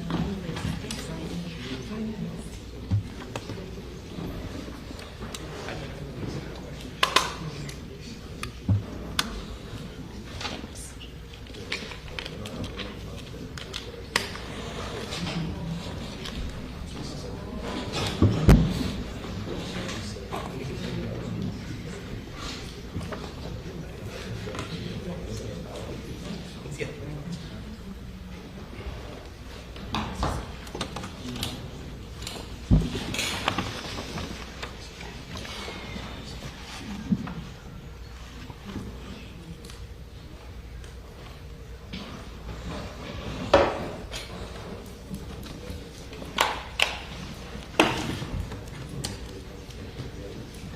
So, Your Honor, if I may, the corrected audio and visual of the defendant's statement to Lieutenant Thompson is listed for identification as states 5U. And I would seek, hopefully without objection from the defense, other than their prior raised objections, to move 5U for identification into evidence, and then be able to publish that with the caveat that I will preface the two-beer statement with a question to the lieutenant. right, aren't we substituting what was already? Yes, but just to make things a little bit, I can do it right now. You don't have to do it. Yeah, right, I want to do it now. you want us to put this statement on the original jump drive? No. I thought you were going to switch it out. The only thing that this jump drive has, Your Honor, Oh, is that the one second statement. statement. The one that's in Gotcha. evidence has, Okay, we're good. Okay. That's another exhibit. okay, yes. Okay. So I'm now moving states 5U for identification and evidence. Subject to prior objections and perhaps an instruction from the court to explain to the jury that it was omitted and we're now giving it for the jury. The jury may have seen it in the transcript, so to clarify for the jury, they may have already seen this in the transcript, even though the transcript is not evident. Okay, we'll go ahead and do that. And what number is it going to be? 5U marked 5D, States Exhibit 111. 111. And when you begin to ask the questions, I'll probably tell you immediately. It's But you're advised that it's now States Exhibit 111. Okay. Okay? Judge, there's another matter, which, just to, so we can go through the whole afternoon. I'm going to pop his head in any minute with my jury. So is this something with regard to this? Yes, Should he be sitting here? I don't know. It has to do with anticipated cross-examination questions. Okay, so when you finish your direct, Okay, which will be how much longer? not much. Okay, we'll stop for a minute. We'll come sidebar, Okay, and then we can talk about what you want to talk about. thank you. Okay, very good.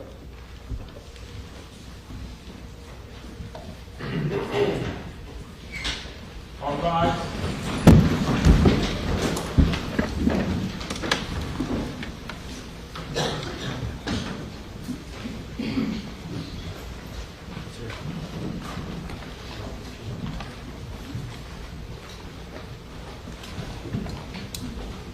All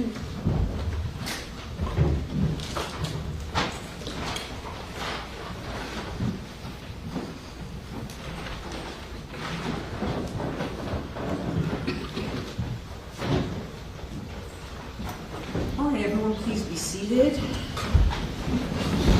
Welcome back, ladies and gentlemen. Hope you had a nice lunch. During the playing of the body-worn camera evidence from Lieutenant Thompson, there was a technical issue with regard to what is essentially the second statement in conversation between Mr. Pino and Lieutenant Thompson. That technical issue has been resolved. There was what you might have been reading on the transcripts was actually not heard on the video. So that's been corrected, and what's going to happen now is the corrected statement is going to be played for you, and there'll be a few questions about that. The transcript can be handed out again, which would be number 2 transcript. Oh no, wait, it's number 2 transcript, Yes. right? Okay, number 2 transcript.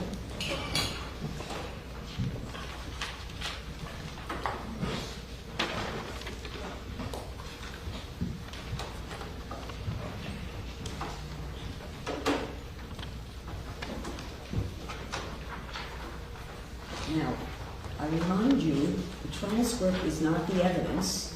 The evidence is the video, the audio video, okay? In addition, let me remind you that what the lawyer is asking their questions is not the evidence. The evidence comes from physical evidence and or testimony of the witnesses. Okay? All right.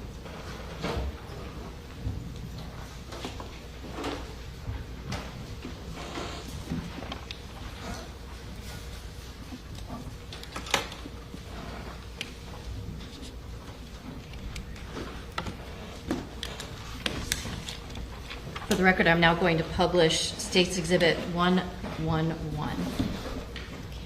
Your Honor, may the lieutenant step down while this is played? Thank you.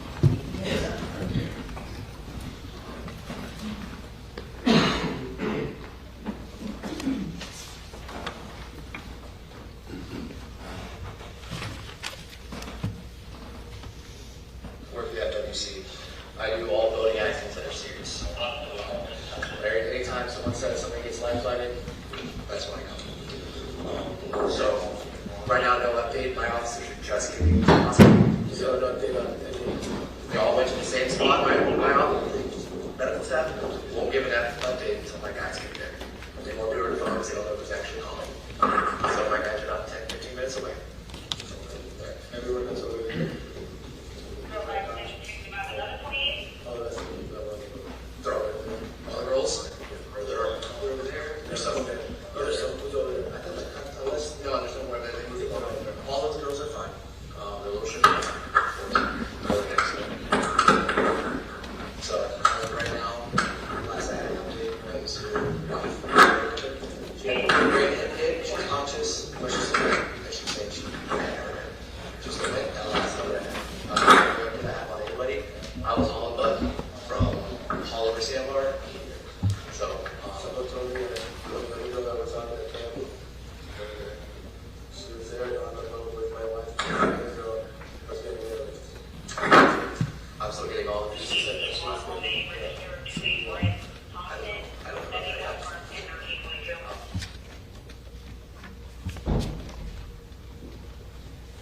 Lieutenant, I want to ask you if during this time, did any kind of issue about alcohol come up? Okay.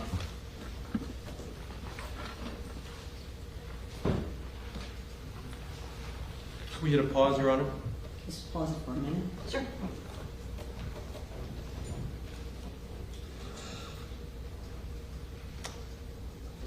All right. Ladies and gentlemen, again, this is the portion that was not played before, and the question was asked, questions about alcohol, and this wasn't played for you before. All right? And this is the evidence.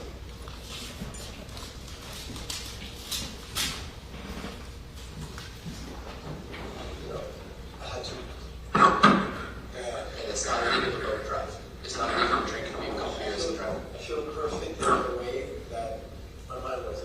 I know it happened. I've been operating this forever. I know that right. You're allowed to drink alcohol and drive a boat, but there's not consent.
We'll come back to this. Let's get that in. Okay?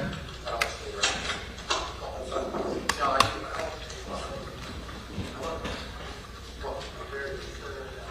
All right, get that look at. Hey, well, what do you guys are doing? Fire rescue? He's bleeding pretty good from a gash in his elbow. No, he's bleeding pretty good from a gash in his elbow. Well, what do you guys do? Grab me? Fire rescue? Yeah, we're attached to the boat. Just be honest, we're talking about here a second. I'm going to have fire rescue.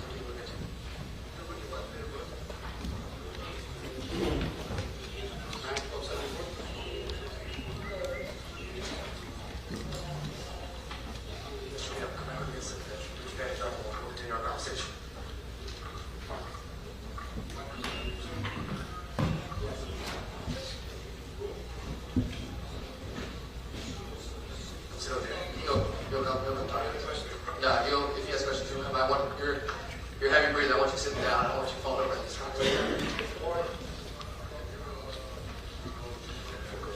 Okay. Come sit down for a minute. No, I understand, but I've heard that shallow breathing before. I've seen people fall over, and the last thing I need is for you to fall over these rocks. So take a seat for me, my friend. So are these all your daughters? This is your daughter on the boat? That's your daughter right there? Okay. And all of them were her friends? It's my daughter's birthday. Okay. And with our to have a celebration right now. We're heading back. I mentioned to you, we're going through that channel now, the last one. Wait, can you guesstimate how fast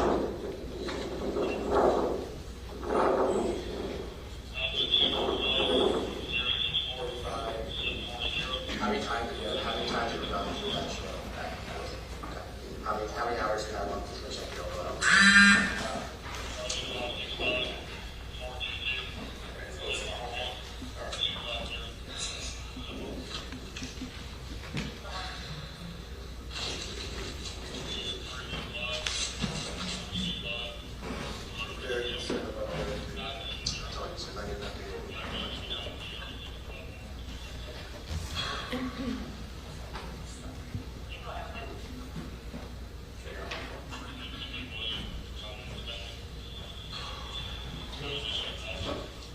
How long have you been on that boat?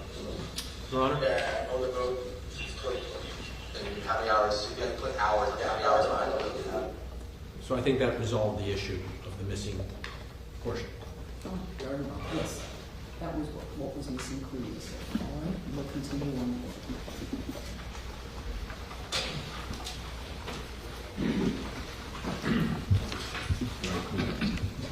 Pardon? So we're gonna conclude that. Thank you. Very good.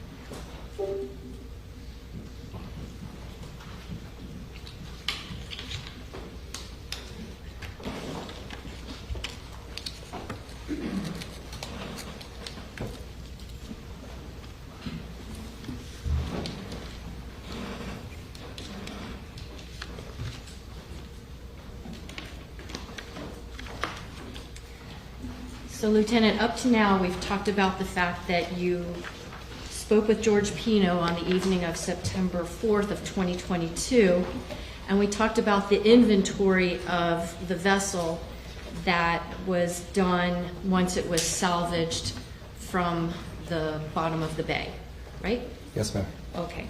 So let's talk now a little bit about something that occurred on June the 9th of last year. Did you and other people involved in law enforcement try to think of a way to explain or express to the jury what the defendant's driving pattern, for lack of a better term, was through the Cutter Bank Channel on the afternoon of September 4th, 2022? Yes, ma'am. We conducted a reconstruction as close as we could. Prior to doing the reconstruction, were any thoughts given about trying to actually bring the jurors through on the channel? There were thoughts. And? Objection, Your Honor. Too dangerous to bring the jury out there. Okay. What was the overall plan to try to show the jury as accurately as possible the route that the defendant's vessel took on that afternoon up to leading to it actually hitting a channel marker? Yes, on May 30th, ASA Adams reached out to me asking if this is even a possibility. Told her that logistically there's going to be a lot of moving parts to get this done, specifically around safety reasons. So we had to make sure we had safety vessels to block off channels. We had to make sure the weather was right that day, the right individuals were there, that we had access to Key Biscayne's airfield. It's a state park, so no drones can be flown. So we had to talk to the FAA for the drones. There was a lot of moving parts for it. Could you explain to the jurors what the idea was in terms of how this path would be recreated? So we had the GPS data from the units that were on the defendant's vessel that showed certain track marks and speed that the vessel was operating on September 4th. So we used multiple buoys as points of speed increase or direction change towards the channel marker. So if there was a track point, say, that indicated that the defendant was going 43 miles per hour, is there a way using GPS to put the buoy like really close to where that track point is? Yes, ma'am. We used a certified handheld GPS following the exact coordinates from the units from the vessel to match it to the exact spot that we were going to drop the buoy. Okay. And then in this particular case, were there two last track marks or track points from the defendant's vessel up until it crashed into that channel marker? There was. And did a buoy get placed in each of the locations where those last two track points were? Yes, ma'am. And so what was the idea behind piloting a vessel past those buoys which represented the track points? The idea was to video record so we could show the jury of the points of acceleration that the GPS showed. So the first buoy was a signal for me to accelerate from one speed to another while also maintaining a certain track from one buoy to the next. The second buoy was the last buoy prior to the collision with the channel marker. Now, the second to last track point, can you describe where within the channel that would have been? Between channel marker 13A and 13. Okay. And where was the last buoy or the the buoy that represented the last track mark prior to impact? It was right next to channel marker 15. Now, in order to try to recreate this, did you have available a police vessel? I did. What was the size of that police vessel? 30 feet. What was the size of the Robalo vessel that was salvaged from the bay in this case? 29 feet. What were the engines that were on the vessel that was used for this? 2 300 horsepower Yamaha engines. What kind of engines were on the Robalo in this case? 2 300 horsepower Yamaha engines. Did it seem that your police vessel was a comparable vessel to show the jurors what took place on that day? Yes, ma'am.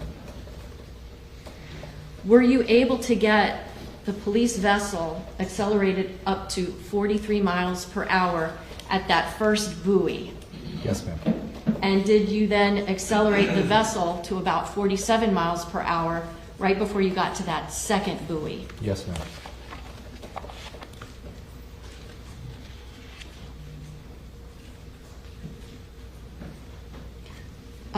How long have you been piloting vessels? Since I was a young child. How many times have you piloted toward a steel marker? Not on purpose. Okay. Can you talk to the jurors a little bit about what the experience was like trying to recreate a path that you know in real life resulted in the destruction we saw to that vessel in photographs in yesterday? Yes, What did you do to manage that? Objection, reserve a motion. So, Okay, hold on. All right. Objection is overruled. Go ahead. I'm sorry. So with those two markers that we spoke about earlier, the first one is to the start getting to a speed of 43 miles an hour. The second channel buoy that we placed is right next to channel marker 15. We had to take in consideration that if I were to take the exact same route, it was near impossible for me to evade that channel marker. Okay. Before engaging in this reenactment, for lack of a better term, did you have any alcohol to drink? No, ma'am.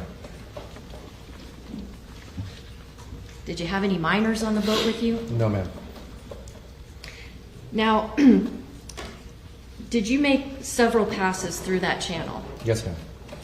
And was there a drone involved? Yes, ma'am. I want to show you an exhibit. It's not in evidence, it's a demonstrative aid. It's State's Exhibit 2I.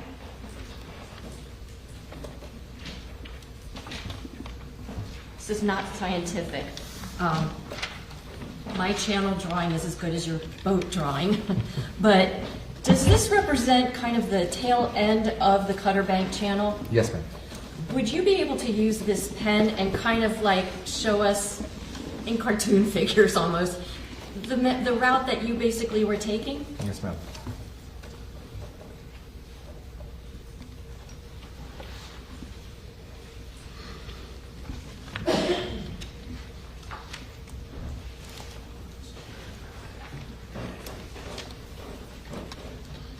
Where the squiggly line is, does that represent the route that you were taking? Yes, ma'am.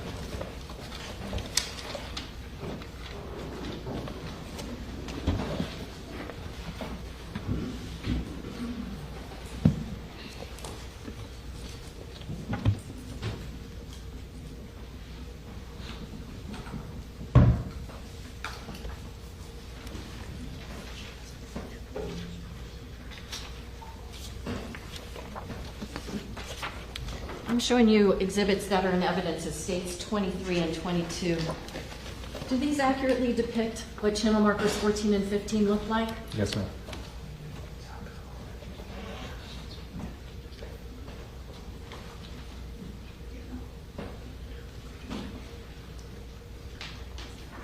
What were the wind and, I guess, sea conditions like when this was done? Very favorable, low winds, very slight chop, very small waves on the water. Was that similar to the weather conditions on the afternoon of September 4th, 2022, Biscayne Bay in the vicinity of Cutter Bank? Yes, ma'am. I'm going to show you an exhibit which is in evidence now. as State's Exhibit number 11. And now I'm going to show you an exhibit which is State's 106. Now, in State's Exhibit 11, there is a seat which is designated as number 9, and there's a name attached to that. What is that name? Lucy. May I have that, please? Thank you. And, Your Honor, may the witness step down, please?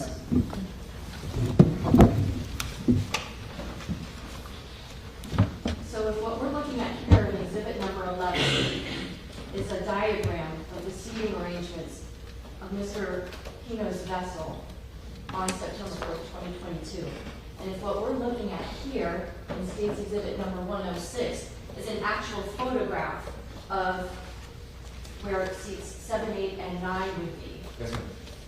Where it says Lucy, would that correspond to where we are looking at Lucy having sat? Yes, ma'am. Now, because, I guess if we do it this way, that would be how we would know that this location is where Lucy was seated. Fair to say? Yes, ma'am. Come on over here so we can see. So this is the 3 bench seats here.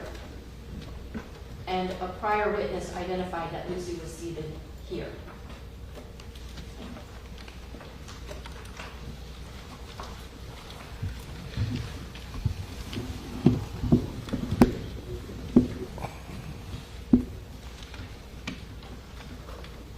I'd like to ask if during this process of trying to recreate for the jury a sense of what the defendant's vessel was doing prior to and at impact, was there somebody who actually sat in seat 9, the seat that was identified as the seat that Lucy had been in, filming from that vantage point where the vessel was traveling? Yes, ma'am. Have you seen that video? Yes, ma'am. For the record, I'm showing counsel's, oh, no, it's already in evidence, State's number 98. Earlier, did you get a chance to look at this? Yes, ma'am. And you put your initials on it? Yes, ma'am. Okay. Judge, at this time, I publish this exhibit. Same objections previously asserted.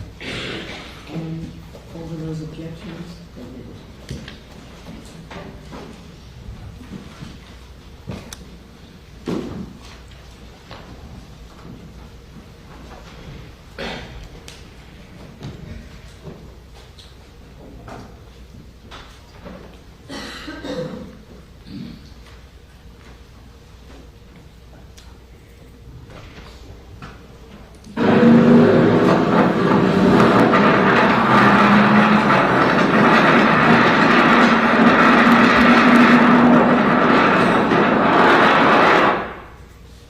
Lieutenant, would you be able to come down here for the court's Yes. permission? I'm going to stop this a couple of times and then replay it from the beginning, but we're heading down the channel, Yes, ma'am. and I'm going to stop this and ask you kind of where we're at. Yes, ma'am.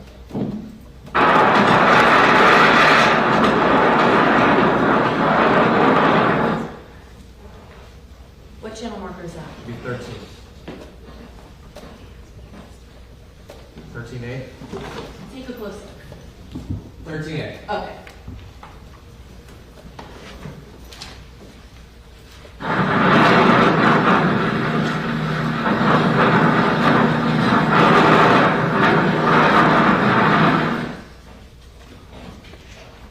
What's this right here? That's our first GPS buoy. And what does that represent? Reaching that at 43 miles an hour, and that is the moment where I start to accelerate to 47 miles an hour. And is this buoy in just about the same location as that second to last track point before the vessel strikes the channel marker? Yes, ma'am. Okay.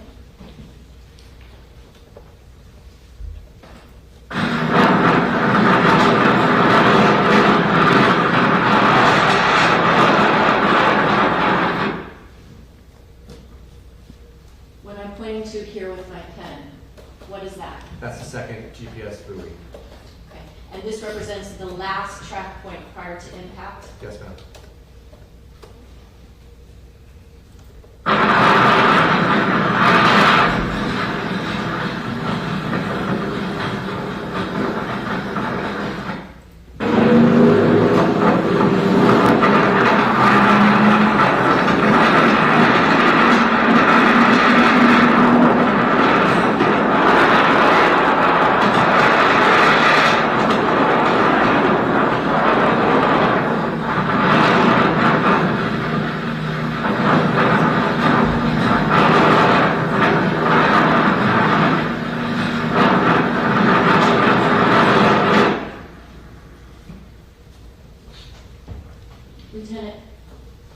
this channel marker there? Green marker 15. You're quite a ways away from it. Yes, ma'am. We can see it already? Yes, ma'am.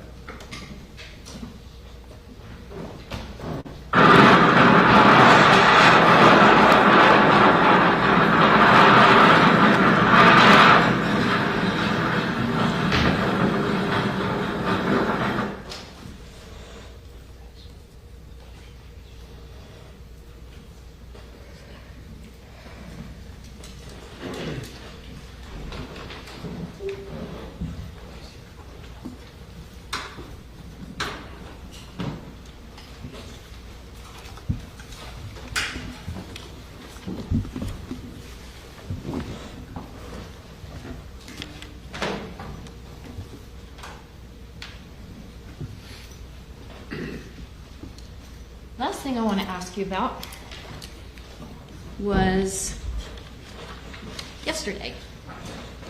Our jurors came and examined the robalo at your office, just in front of the office building, yes? Yes, ma'am. Now, prior to them viewing the boat, did you stand next to the boat and point to 2 locations on that vessel? Yes, ma'am.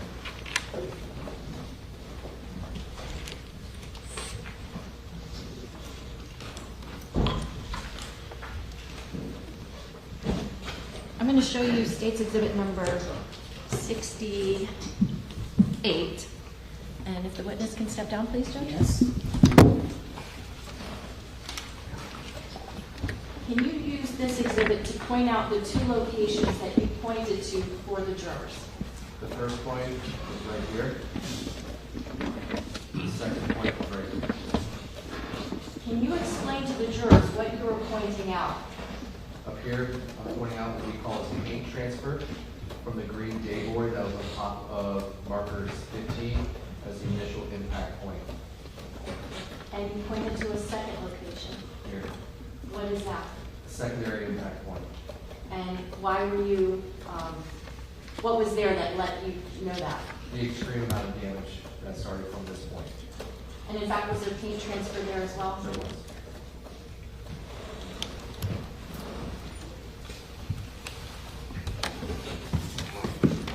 Showing counsel states 5S and 5T.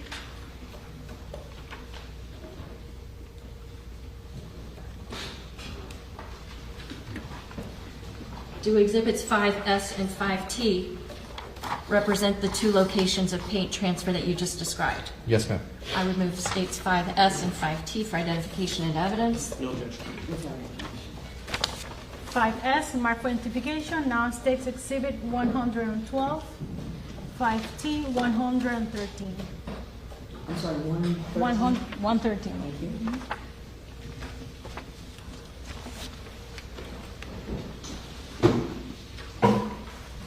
And in my right hand, I have the paint transfer at the front or the bow of the boat. Yes, ma'am. And on my left hand, I have the paint transfer that was in the middle part of the boat. Yes, ma'am.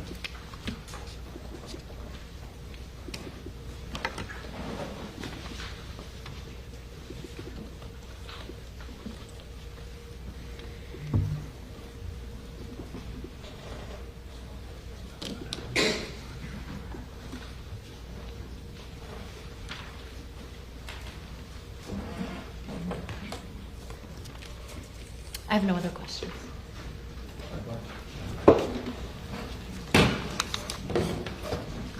We have the lawyers over here just for one, thank you.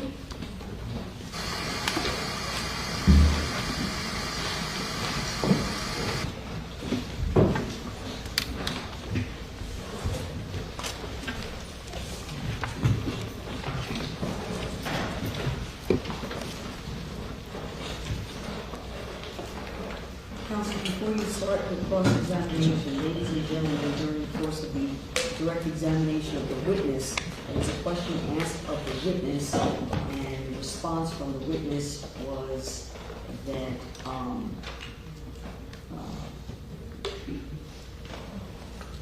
he used the word dangerous in his response. I overruled the defense objection.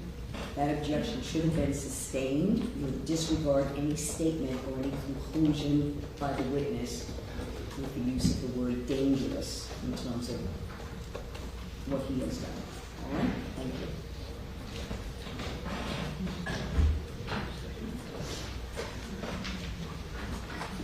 Good afternoon, Lieutenant Thompson. Good afternoon. Lieutenant, you indicated that during your interviews and interactions with Mr. Pino that there was no detection on your part. You did not observe any signs of impairment by alcohol. Is that correct? Yes, sir. The first time.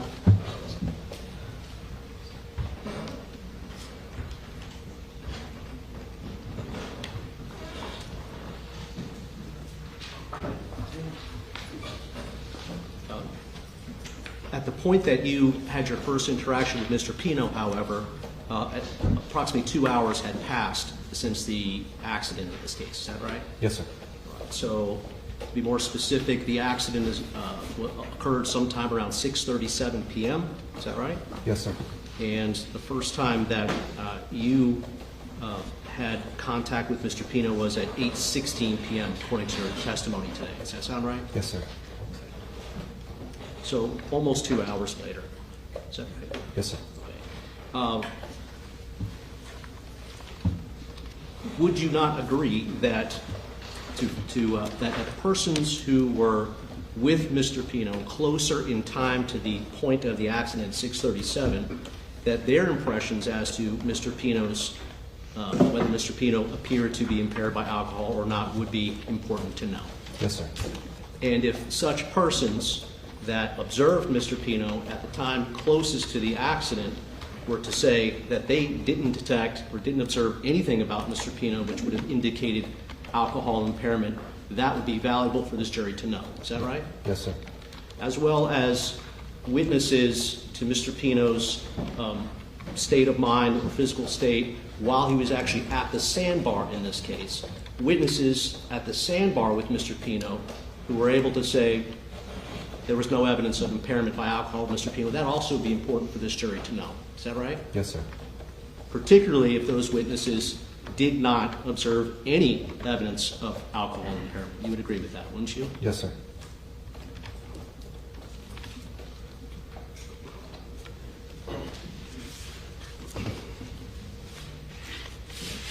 We heard earlier today that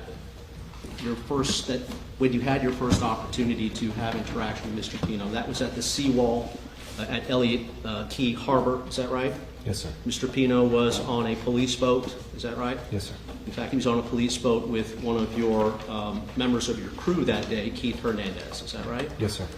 And when you are asking Mr. Pino some basic background questions about his boat during that interaction, Mr. Pino answered those questions, correct? Yes, sir.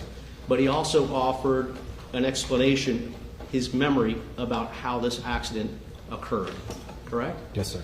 And I just wanted to go through slowly with you. We have the benefit of the transcript that was prepared for the jury. And Mr. Pino says that we were going back, we were coming through the channel. Of course, he's referring to Cutter Bank Channel. Was that your understanding at the time? Yes, sir. And there were two girls sitting in the back. A boat was coming. We were going by the little, and then you interrupt him and say, you leave the boat in the water at Ocean Reef, or is it at a trailer at Ocean Reef? That's all that you were interested in at that moment. Is that correct? Yes, sir. But Mr. Pino continues with his answer, and he tells you, no, it's in the water. So anyways, I turned back to look because there were two girls sitting in the back seat of the boat. And I had 5 or 6 in the front, my wife in the middle, and we were coming, and I approached the waves head first, like I always do. And the boat hit. I was looking at the girls, and just to make sure they were okay if they were sitting in the back, and the next thing I know, it hit the wave, and I tried to swing, and the right side of the boat would be the left side of the boat, hit the pylon. My God, I can't believe it. You recall him telling you that? Yes, sir. Mr. Pino was telling you that in his memory of the way the accident occurred, as a part of that, he believes that the left side of his boat made contact with the pylon. Objection calls for speculation. This is what he told you. isn't Excuse it? me. I'm going to overrule as to what was said. Go ahead. But Judge, Go ahead. Only. That in fact is not the case though, correct? The Correct. left side of Mr. Pino's boat did not make contact with the pylon in this case, did it? No, sir. In fact, we know just from the pictures presented in this case. Which is this? Is it just hatch or boat hatch? This is it. Thank you. As we saw in State's Exhibit number 68, very clearly, damage happens to the right side of the boat. Is that right? Yes, sir. And that's not a mystery in this case, is it? That's not in dispute here, right? No, sir. But at least when Mr. Pino had that initial interaction with you, it was his belief, his memory at that moment that actually it was the left side of his boat. objection. That's the same as to what Mr. Pino's belief was or wasn't.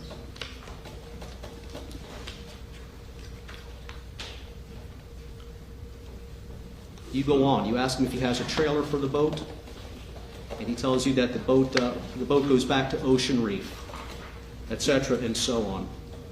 There's then another opportunity that you have to speak with Mr. Pino. Is that right? Yes, sir. Because after you had your initial interaction with him while he was at the seawall on Officer Alec's boat, you went to, because you needed to make some phone calls. Is that right? Yes, sir. In connection with the accident scene that you were working, or the accident investigation that you were working, correct? Yes, sir. And when you came back, you had a further conversation with him.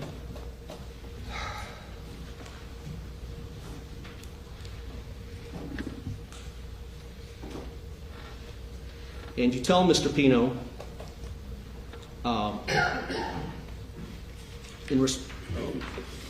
Mr. Pino says to you, someone told me that, well, the other girl that was on there, Cammie, she's over there. She was there on the boat with my wife when the other girl was getting airlifted. And you reply, see, I'm still getting all the pieces. See, I'm still getting all the pieces. Pino, she said that she was getting CPR. You respond, I don't know about that yet. So, first thing I'm going to do, talk to you about, there's a boating accident, a serious injury. And Mr. Pino, then there was some conversation between you, Mr. Pino, about alcohol, correct? Yes, sir. And Mr. Pino says to you, in response, he says, you know, I had 2 beers. You recall him saying that? Yes, sir. And your response to that was, and it's not illegal to boat and drive. It's not illegal to drink a beer or a couple of beers and drive. And that's a true statement, isn't it? Yes, sir. And Mr. Pino says, I feel perfect in the way my mind was. I mean, I know what happened. I've been operating boats forever. I've done that ride 1,000 times. Do you know if Mr. Pino has done that ride 1,000 times? I did not know. Do you know if it's true? I do not know if that's true. Did you ever examine or become aware of the data examination of the GPS devices in Mr. Pino's boat? Yes, sir. Did either of the historic track points or in either of the GPS devices reflect thousands of rides through the Cutter Bank Channel? No, it did not. So this was Mr. Pino's memory. Objection. Sustained. The GPS devices did not bear out Mr. Pino's statement that he had been through the Cutter Channel thousands of times. Is that correct? Correct. And you reply to that and you say, you're allowed to drink alcohol and drive a boat. And this is what you told him, right? Yes, sir. And again, that is a true statement, right? Yes, sir.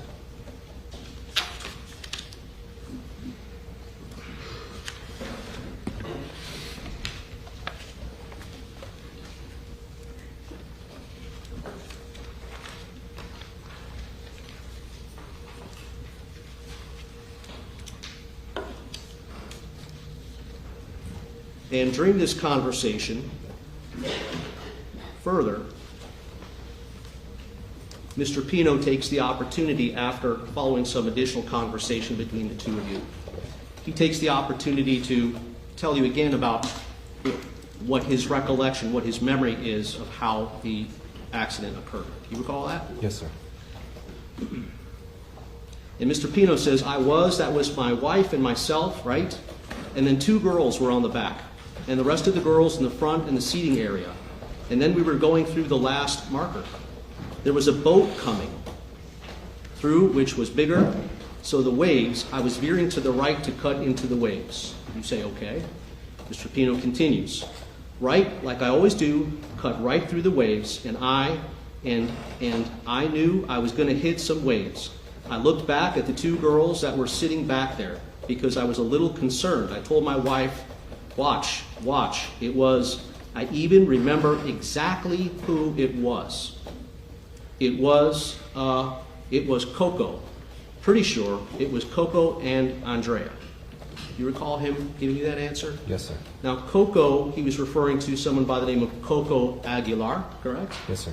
And Andrea, he was referring to someone known as Andrea Knopfler, correct? Yes, sir.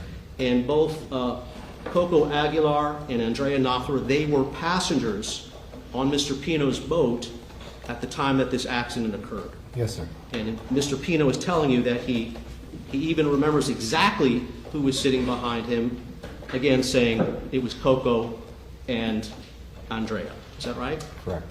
Now, that turned out not to be true. Is that right? Objection calls for hearsay. Did you conducted a further investigation in the days and months leading or after this accident, correct? Yes, sir. And you determined who, in fact, of the passengers were sitting in the back of the boat, didn't you? Yes, sir.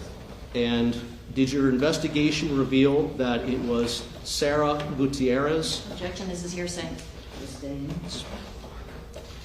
Your investigation did not reveal that Coco Aguilar and Andrea Knopfler were sitting in the back of the boat. Objection, it's hearsay. Exhibit number 11, please.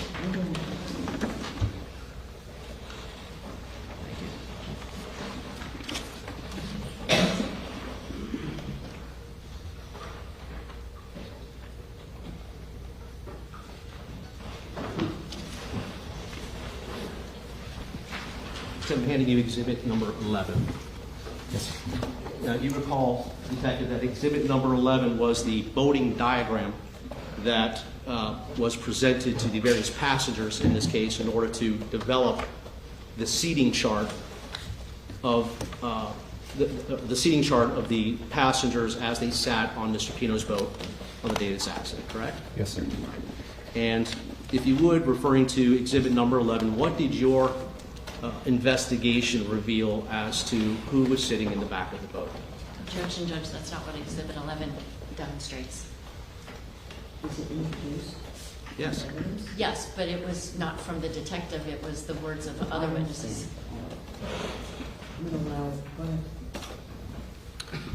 It says Sarah and Mia. Not Coco and Andre. Correct. So Mr. Pino gave you mistaken information when he said that Coco and Andrea were sitting behind him. Is that right? Yes, sir.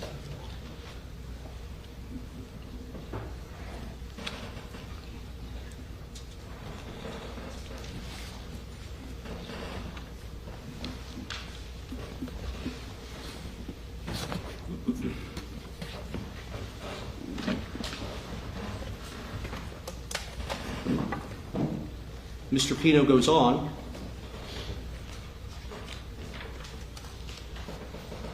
And he tells you,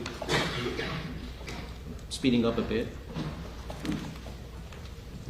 he says, so I turned around and I said, hey guys, watch out, hold on, because I'm cutting into the waves and you guys are on the back, and if you bump around, they were right on the back.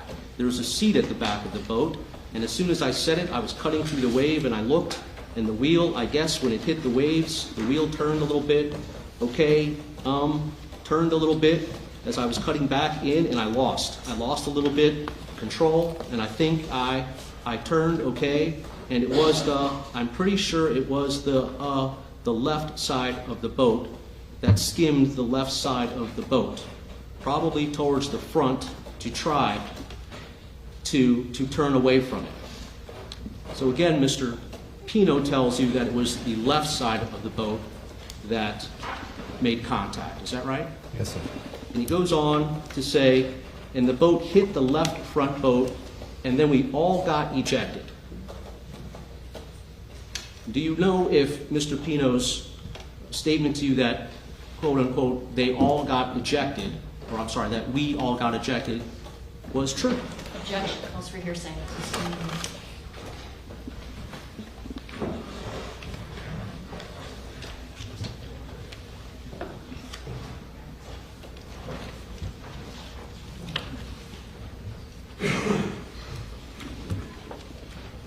Do you know if Mr. Pino's statement that, quote, we all got ejected was an accurate statement? Objection, Judge.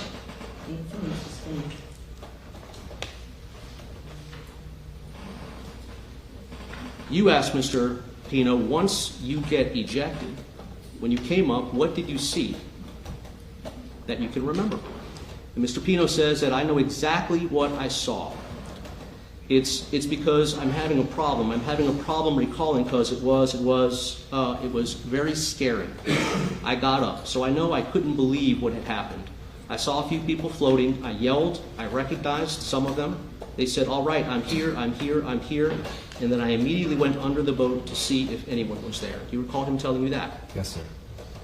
And you recall asking Mr. Pino, do you remember who was under there, referring to the boat? And Mr. Pino responded, I'm very clear who was under there, and I got her. And you asked Mr. Pino, what was her name? Do you remember what Mr. Pino told you? I have to look at my notes. Mr. Pino told you it was Nati Reed. Does that sound right to you? Yes, sir.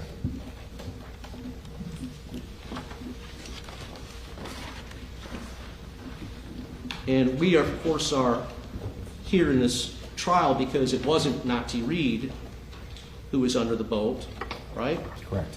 Do you know who was under the boat? Objection, Judge. Calls for speculation. Who was not there? Do you know who was under the boat? Objection, calls for speculation. Sure. Lucy Fernandez was under the boat, wasn't she? Objection, calls for speculation. Question, please. Not sure I understand the... Come over here, please. Sure. Explain it to me.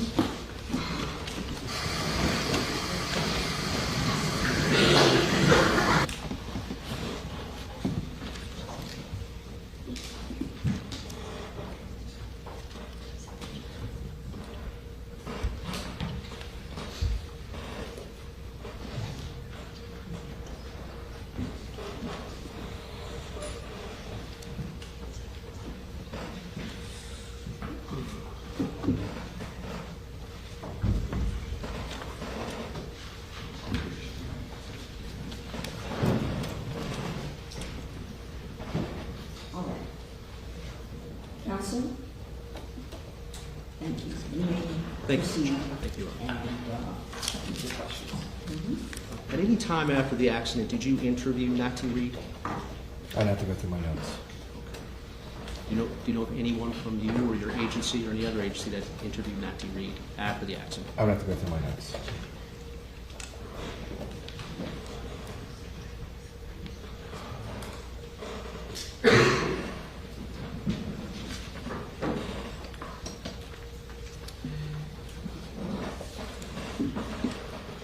Now, your conversation with Mr. Pino continued on later after that afternoon. Is that right? Yes, sir. And at the time that you asked Mr. Pino if he would write a statement as to his, what happened, he agreed to do that. Is that right? Yes, sir. And you had conversations between the two of you regarding any number of things that he and you thought would be appropriate to place in the statement. Is that right? Yes, sir. And one of the things that you asked Mr. Pino about was how fast he was going. If you remember, what his speed was. Yes, Is sir. that right? And Mr. Pino mentioned to you, first he said 39 RPMs, 38, 39 RPMs, and RPMs means what? Rotations per minute. And when you're on a boat, like Mr. Pino's, it's very common that the the screen on many of these boats kind of shows what your speed is based on rotations per minute, RPMs, correct? Yes, sir. So if the RPMs are 39 RPMs, for example, that doesn't necessarily mean that you're going 39 miles per hour on a boat. Is that right? Correct. Because there are many variants with speed on a boat, correct? Correct. And in fact, you discussed that with Mr. Pino because he was asking you, what does 39 RPMs correspond to in miles per hour? You remember that conversation? Yes, sir. And you were telling Mr. Pino that, just as we said, it could be a couple of different things. It could be propeller, that he had 14 people on the boat. These are some of the variables which would affect speed. Remember that conversation? Yes, sir. One of the things that Mr. Pino offered was that he said he had a lot of weight on the boat, and that he said, quote, I have 2 engines, 2 225s. Do you recall that? Yes, sir. And when he said 2 225s, he was referring to the size of the engines on his boat. Objection calls for speculation. Did you, the engines that were on Mr. Pino's boat, the boat that was involved in the accident had 2 300 horsepower engines. Is that right? Yes, sir. Twin 300s. Yes, sir. Do you know if Mr. Pino ever owned a boat prior to the boat that was involved in this accident? No, sir.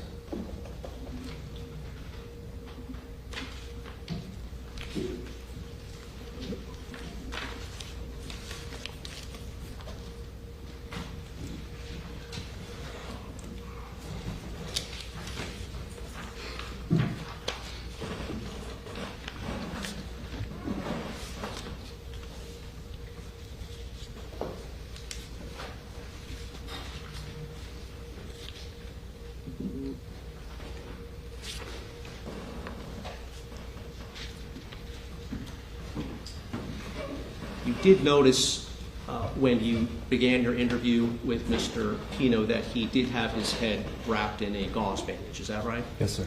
Do you know why it was that his head was wrapped in a gauze bandage? I did not. Suspect some head injury? Yes, sir.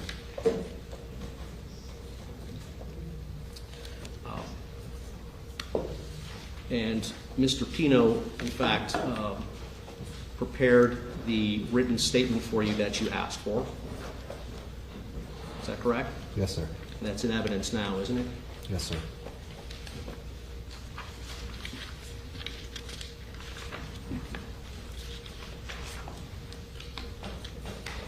Mr. Pino also told you, as we know, what his memory was as to how the accident happened. We just went all through that. Did you follow up with any type of investigation to determine if Mr. Pino's memory about another boat contributing to the cause of the accident occurred? I did. And what did you do in order to determine if there was another boat that contributed to this accident? Multiple different things. I'm sorry, we need to keep your voice up, sir. Multiple different things. Such as, Lieutenant, what did you do? We spoke to Good Samaritans that were very first on scene. There was a picture taken by a Good Samaritan that showed the northbound aspect of the boating accident. We contacted other agencies, seeing if there were cameras in the area. We interviewed the passengers on the vessel.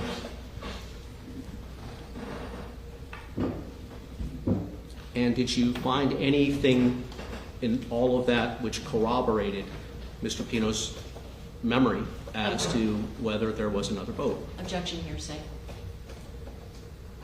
Oh, no. No. You mentioned a picture taken by a Good Samaritan.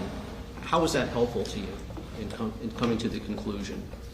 The photograph shows an image of the vessel that the defendant was operating capsized. I believe it's 3 minutes post-accident time. I'd have to verify in my notes if that's exact time. And it shows a northbound view of Key Biscayne with no vessels in sight. And you said it was approximately 3 minutes after the accident? I would have to look at my notes, but around that time frame. Could it have been as soon as 2.5 minutes after the accident? Could have been. And the picture that you were referring to was a wide enough view so that you were comfortable that any boat that might have fit the description that Mr. Pino gave would still have been within the picture frame. Yes, sir.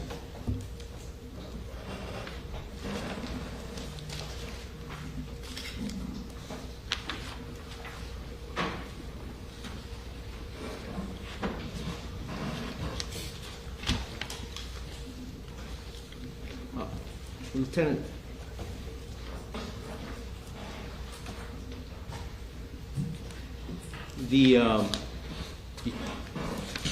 one of the things that was recovered 2 days after the accident were some empty alcoholic beverage containers. Is that right? Yes, sir. And that was when the boat was actually recovered out of the water. There was an inspection done of the boat, Yes, sir. and that's where these things were discovered. Is that correct? Yes, sir. And you testified earlier today that there were 61 empty alcoholic beverage containers. Yes, sir, to my memory.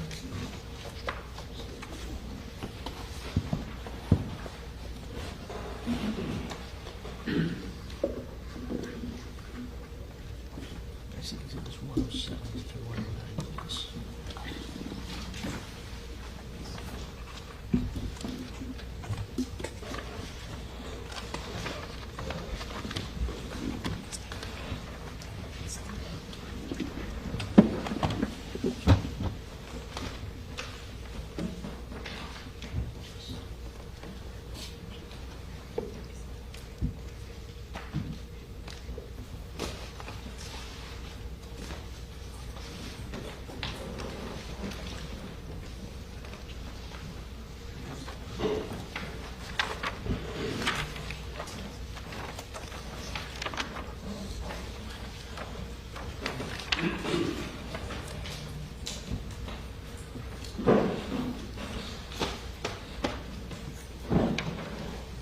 Lieutenant, were you a part of the recovery team of the boat on the 6th? Objection, Judge. This is beyond the scope of direct. Just a question. Hold on, one question. Sure, I think that's all I need. Were you a part of the recovery team? I was at the dock that day. Okay. You were.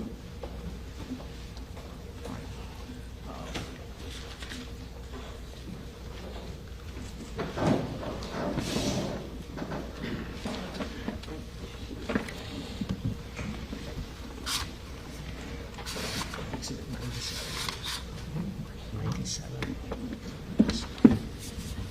Yeah. I'm drawing out of the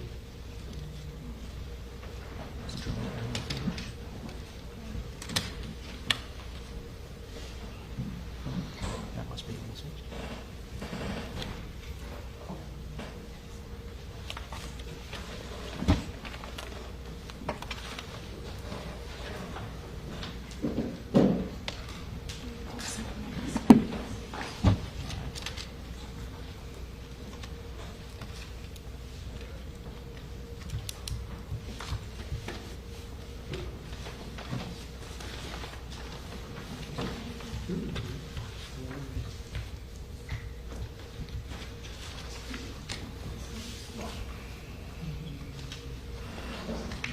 While the clerk is looking for the exhibit, I wanted to ask some questions about your reenactment that you did on June 9th, 2025.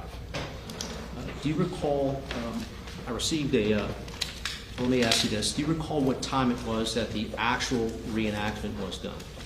I'd have to look at my notes. Do you have your notes with you? I do. Why don't you take a look at those and look up and you have your memory refreshed. Around 8:47 a.m.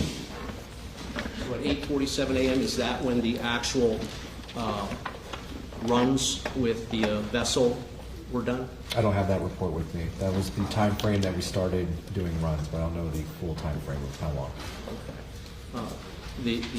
The group of persons that were going to be involved met at Bayfront Marina at about 8 a.m. that day, is that right? Yes, sir. And so you're saying that about 8:47, you guys were out at the location? Yes, sir. And that's when the activity began, is that right? Yes, sir. Do you know what the tide was, the tide phase at that time, I do. on that day? What was it?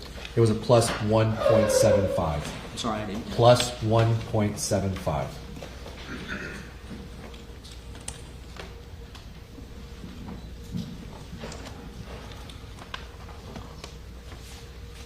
Lieutenant, I want to show you one of the drone aerial footage that was taken on that day. That's it. Take a look at that with me. Yes, sir.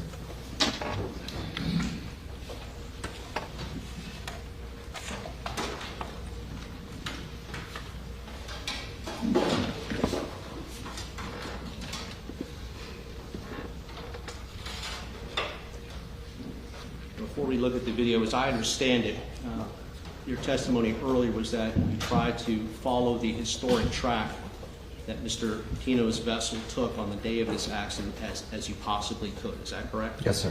And the track that you followed was, based on the information that you took off or that you received from Mr. Pino's actual SIMRAD GPS device. Is that right? The information that was given to Paul Abler, yes. All right.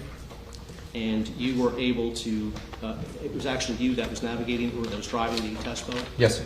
And you had that information, I presume, on the screen in front of you, the historic track, so that you could kind of steer on that. Is that right? Mr. Abler did. Okay. You said, was Mr. Albert? Albert, sorry. Albert was driving the boat? No, he was present. Okay. My question, though, is that you were, how was it that you were able to drive on the, close to the same track that Mr. Pino drove? He set the GPS buoys himself and instructed me to follow the buoys from one buoy to the next.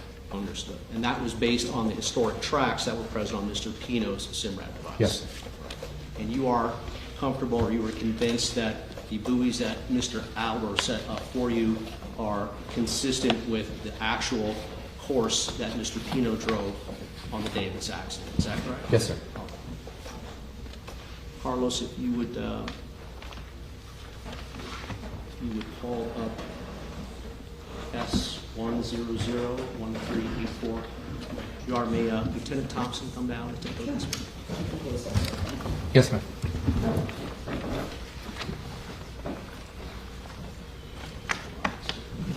So I'm going to play this through one time and we'll ask some questions about it.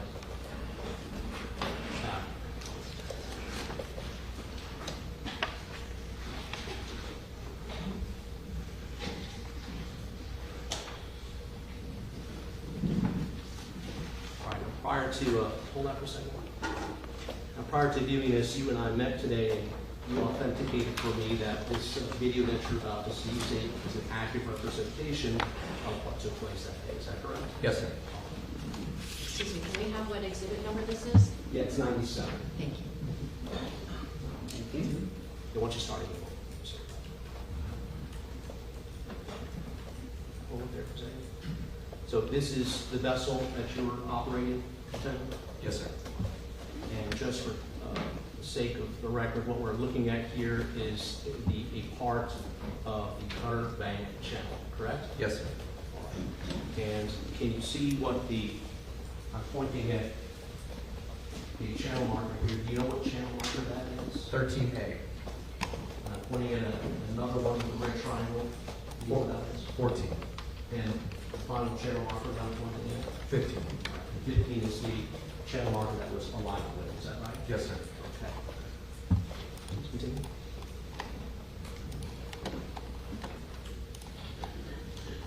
Stop. A little bit further.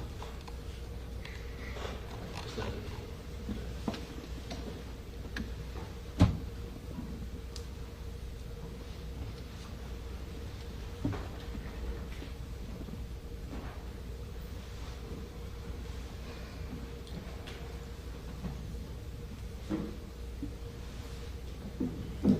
Let's run that back again. I see the questions.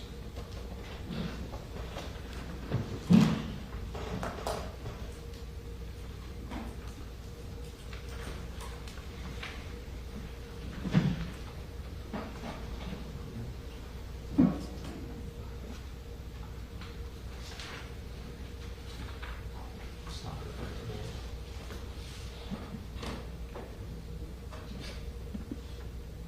Further.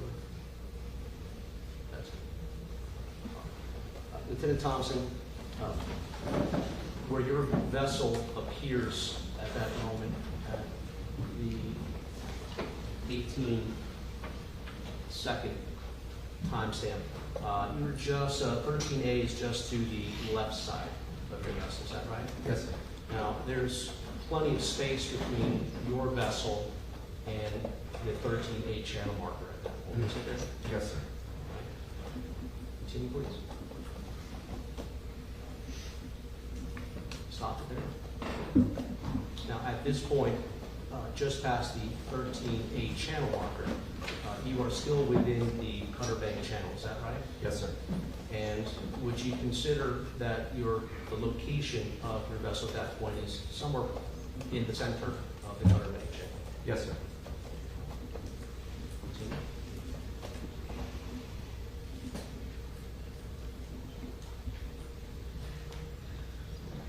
Hold it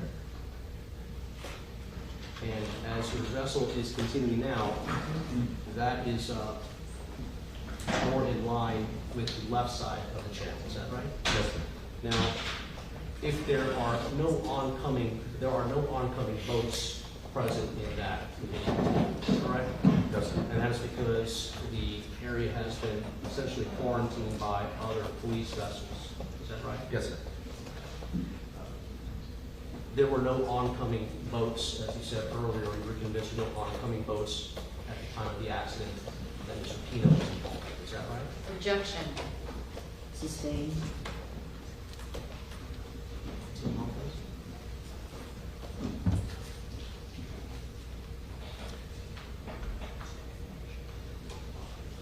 And you are past channel marker 15 at that point, correct? Yes, sir.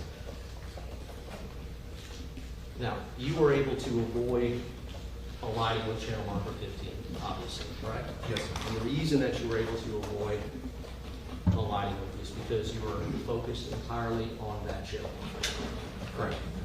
The very purpose that you were there was to conduct this experiment, if you will. Is that right? Yes, sir. It's reenactment, correct? Yes, sir. And so that's all that you were focused on, right? I'm focused on all my surroundings while on the water, making sure I'm not going to hit any other channel markers, making sure the water depths are good, that my passengers are safe.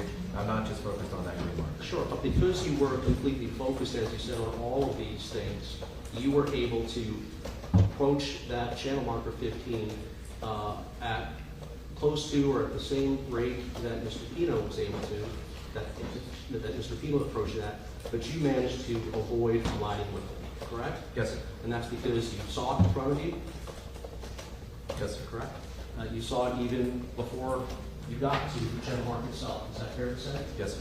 And you were able to make the decision as you got closer to it, to turn, or in your case, you turned slightly to the left in order to avoid the collision, right? Yes, sir. And but for the fact that you were not distracted by anything else, you were able to safely get around channel marker 15, correct?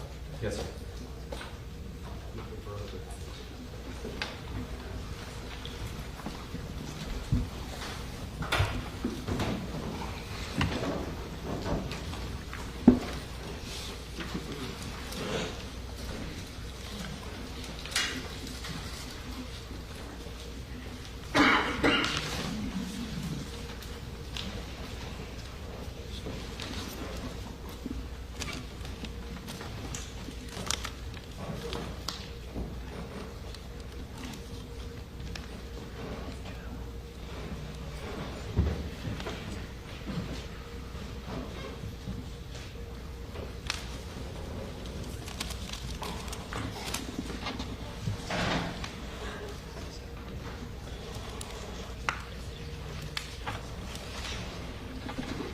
Just final question for you, Lieutenant.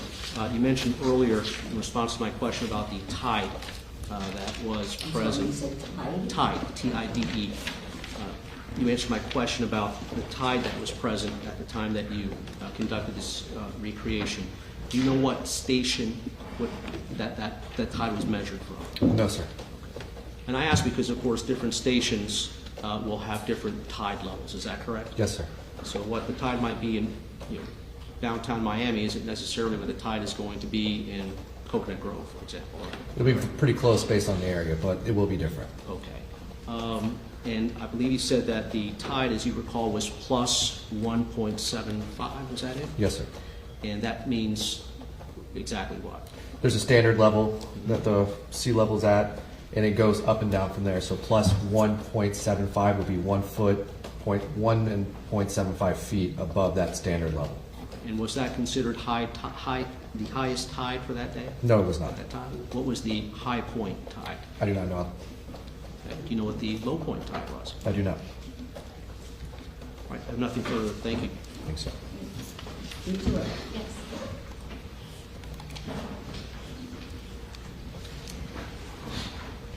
Speaking of tides, the tide on the day that recreation was done, you indicated the tide was what exactly? Plus 1.75.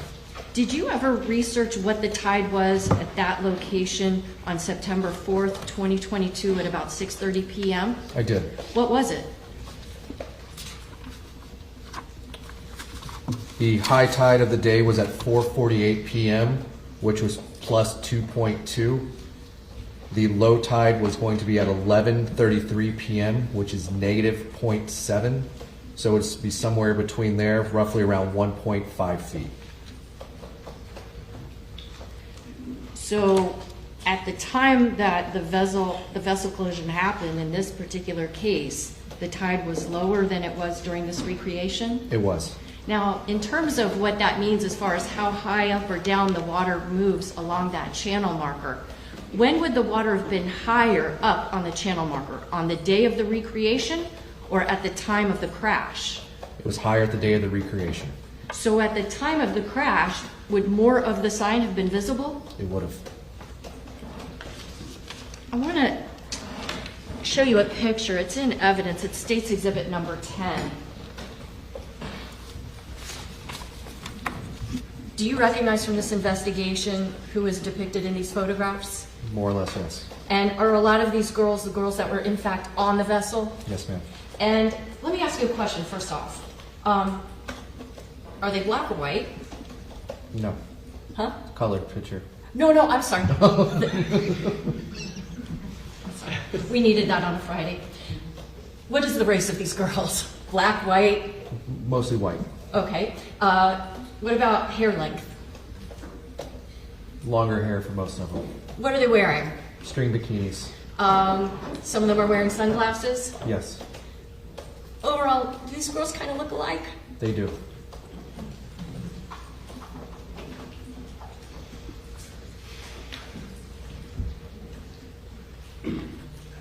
So when Mr. Pino is trying to tell you where he remembers the individual girls were, maybe not so easy to distinguish them when they're wearing bathing suits? Correct.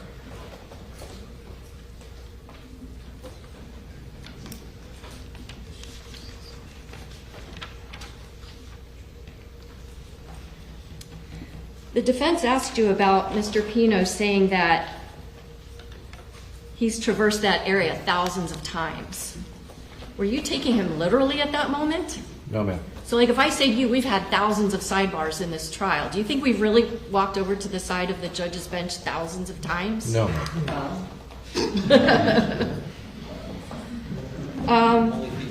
Do you know if when Mr. Pino told you that he had had 2 beers, do you know for sure if that's the truth? No. When he told you that there was this other vessel that caused this crash, do you know if that's the truth? No. Do you know whether he said that because he was misremembering what happened? No, ma'am. Do you know if maybe he said that because he wanted to blame somebody else for this crash? Objection, Your Honor. Do you know? No. Nothing else.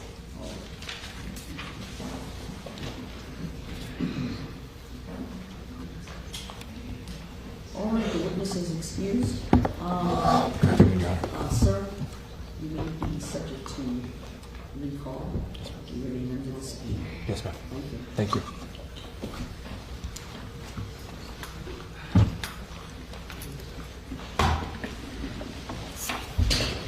All right. You're good for today? Yes, my witness, I explained he'll have to come back next week. And the witness will be doing that. Yes. Okay, thank you very much. All right, ladies and gentlemen, we're going to end for today at this time. Please put your notepads on the side of your envelopes. We've gone over a couple of days now, and it's very important that you continue to be vigilant with regard to my instruction, protecting yourselves. No outside information, potential influences. Do not discuss this case with anyone. If anyone is curious about what you are doing and where you are, the response is, I'm sorry, I'm on a jury, and that's all I can say. And that's that. Okay? Please do not speak with each other at all about this case. Don't speak with anyone else. Please don't conduct any research or investigation. Don't conduct your own experiments, because none of that is evidence. You're getting the evidence in court. That's all you can rely on with the instructions I give you on the line to ultimately reach your decision. Avoid contact. Anyone comes to try to speak with you or in your presence about the case, please avoid that. Anyone persists, please report that to Renee and bring it to my attention. You think you see or hear anything in the news, social media about this case, even if you're not sure, don't wait and listen to try to find out. Ignore it. Okay? I'm going to ask you to return on Monday, 9:30. Please be here by 9:30. You'll report to the jury room on the 7th floor. Please, Mondays are busy with other people coming in for jury duty and other jury. Please wait inside the jury. Spent already a week and a half, 2 weeks with them. So you know who he is. Wait for him to come up inside the jury room to bring everyone together to bring you into the court. Okay? All right. Again, please be here Monday at 9:30. Check into the jury room on the 7th floor. And have a restful and pleasant weekend. Renee will see you out now and take your envelopes with you. Thank you. All right.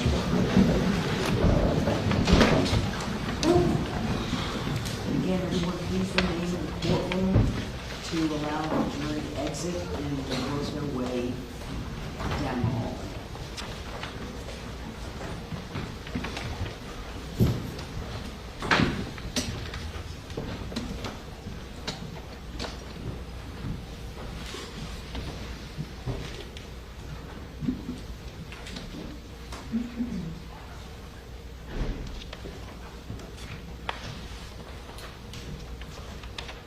All right, everyone can have a seat. I just want to go over with all of you in preparation.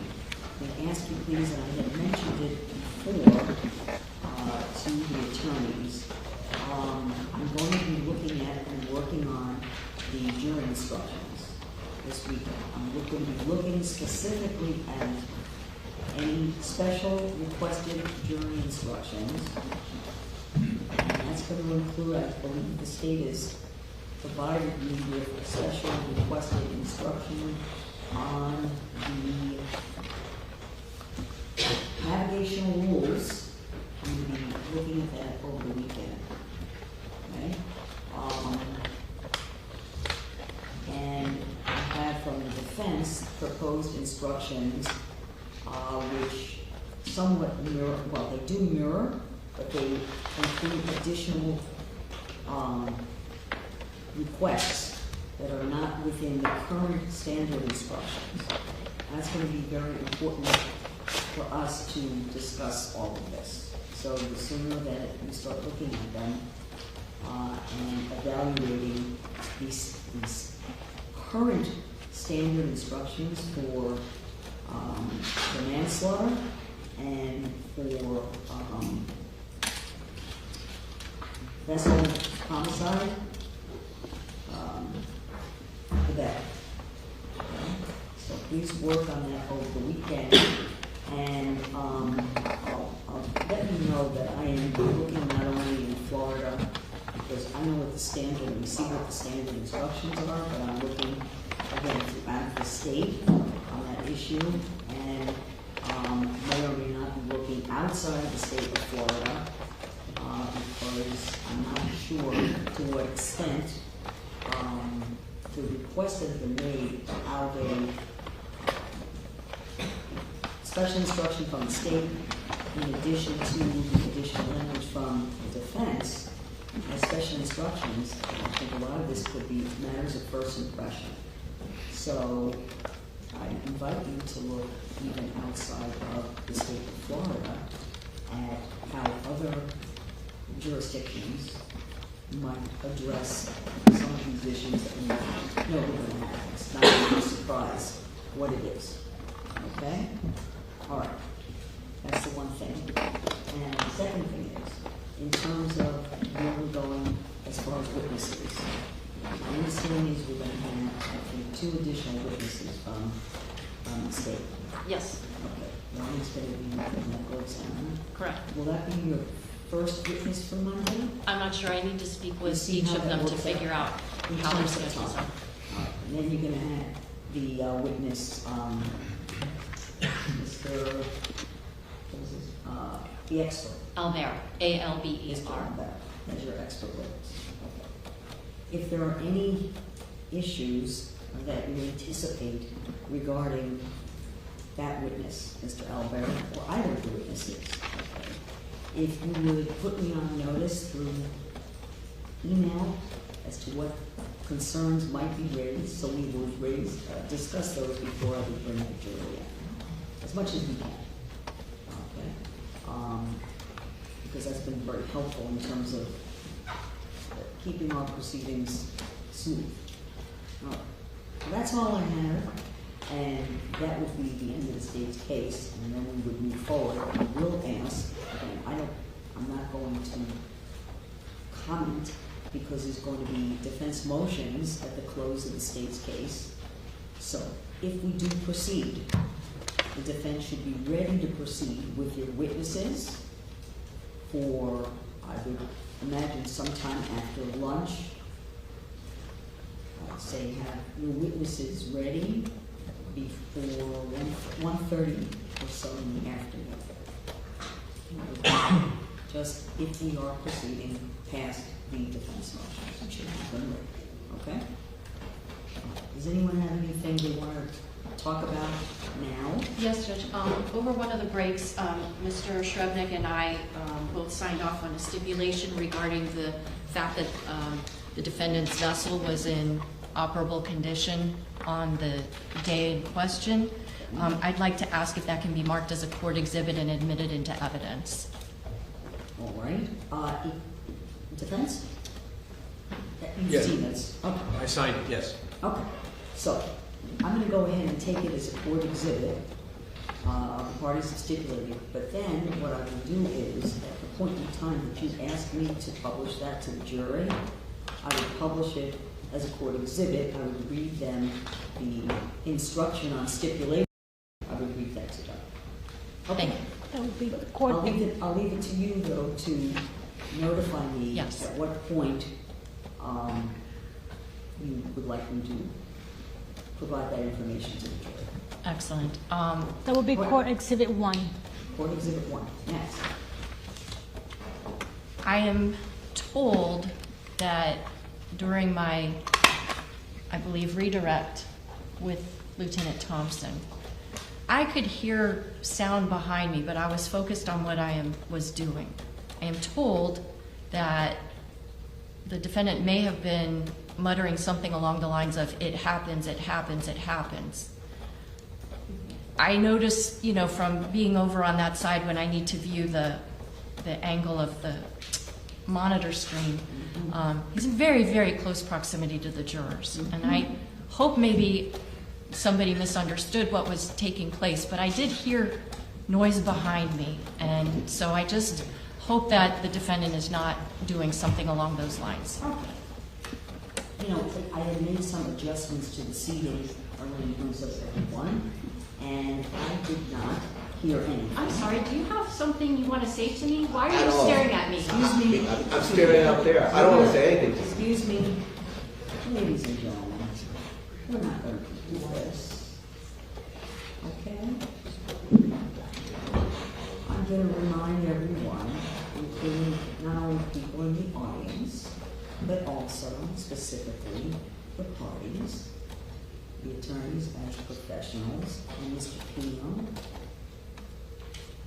We won't have this. No conversations back and forth. And I'll remind counsel again to please make sure it's understood by Mr. Pino, because I'm not going to speak to Mr. Pino directly unless, of course, counsel has no issue with that. But I did not hear anything, but I'm reminding everyone that even gestures are inappropriate. So, with any witness and with anyone in the courtroom.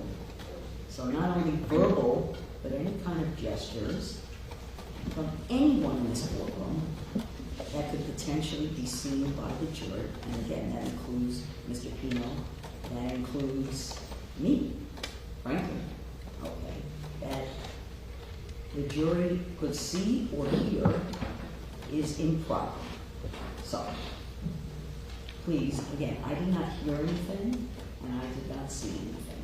So I'm just going to give everyone, counsel, I'm going to speak to you. May I say something to your client? Of course. Oh, Mr. Pino, I'm Yes, going to Your Honor. remind you to please maintain composure, and please no statements or whispering. Again, I didn't hear anything, and please refrain. I haven't seen anything from any kind of gestures or anything that could potentially be seen by the jury. Okay? Okay, Your Honor. Thank For you the very record, much, sir. I haven't done any of those. Thank you very much, sir. Thank you. Thank That's you, Your all- Honor. That's all we need to do. And I think with that, we've concluded our proceedings. See you all 9:30 on Monday, the 15th. Thank you. Judge, what time?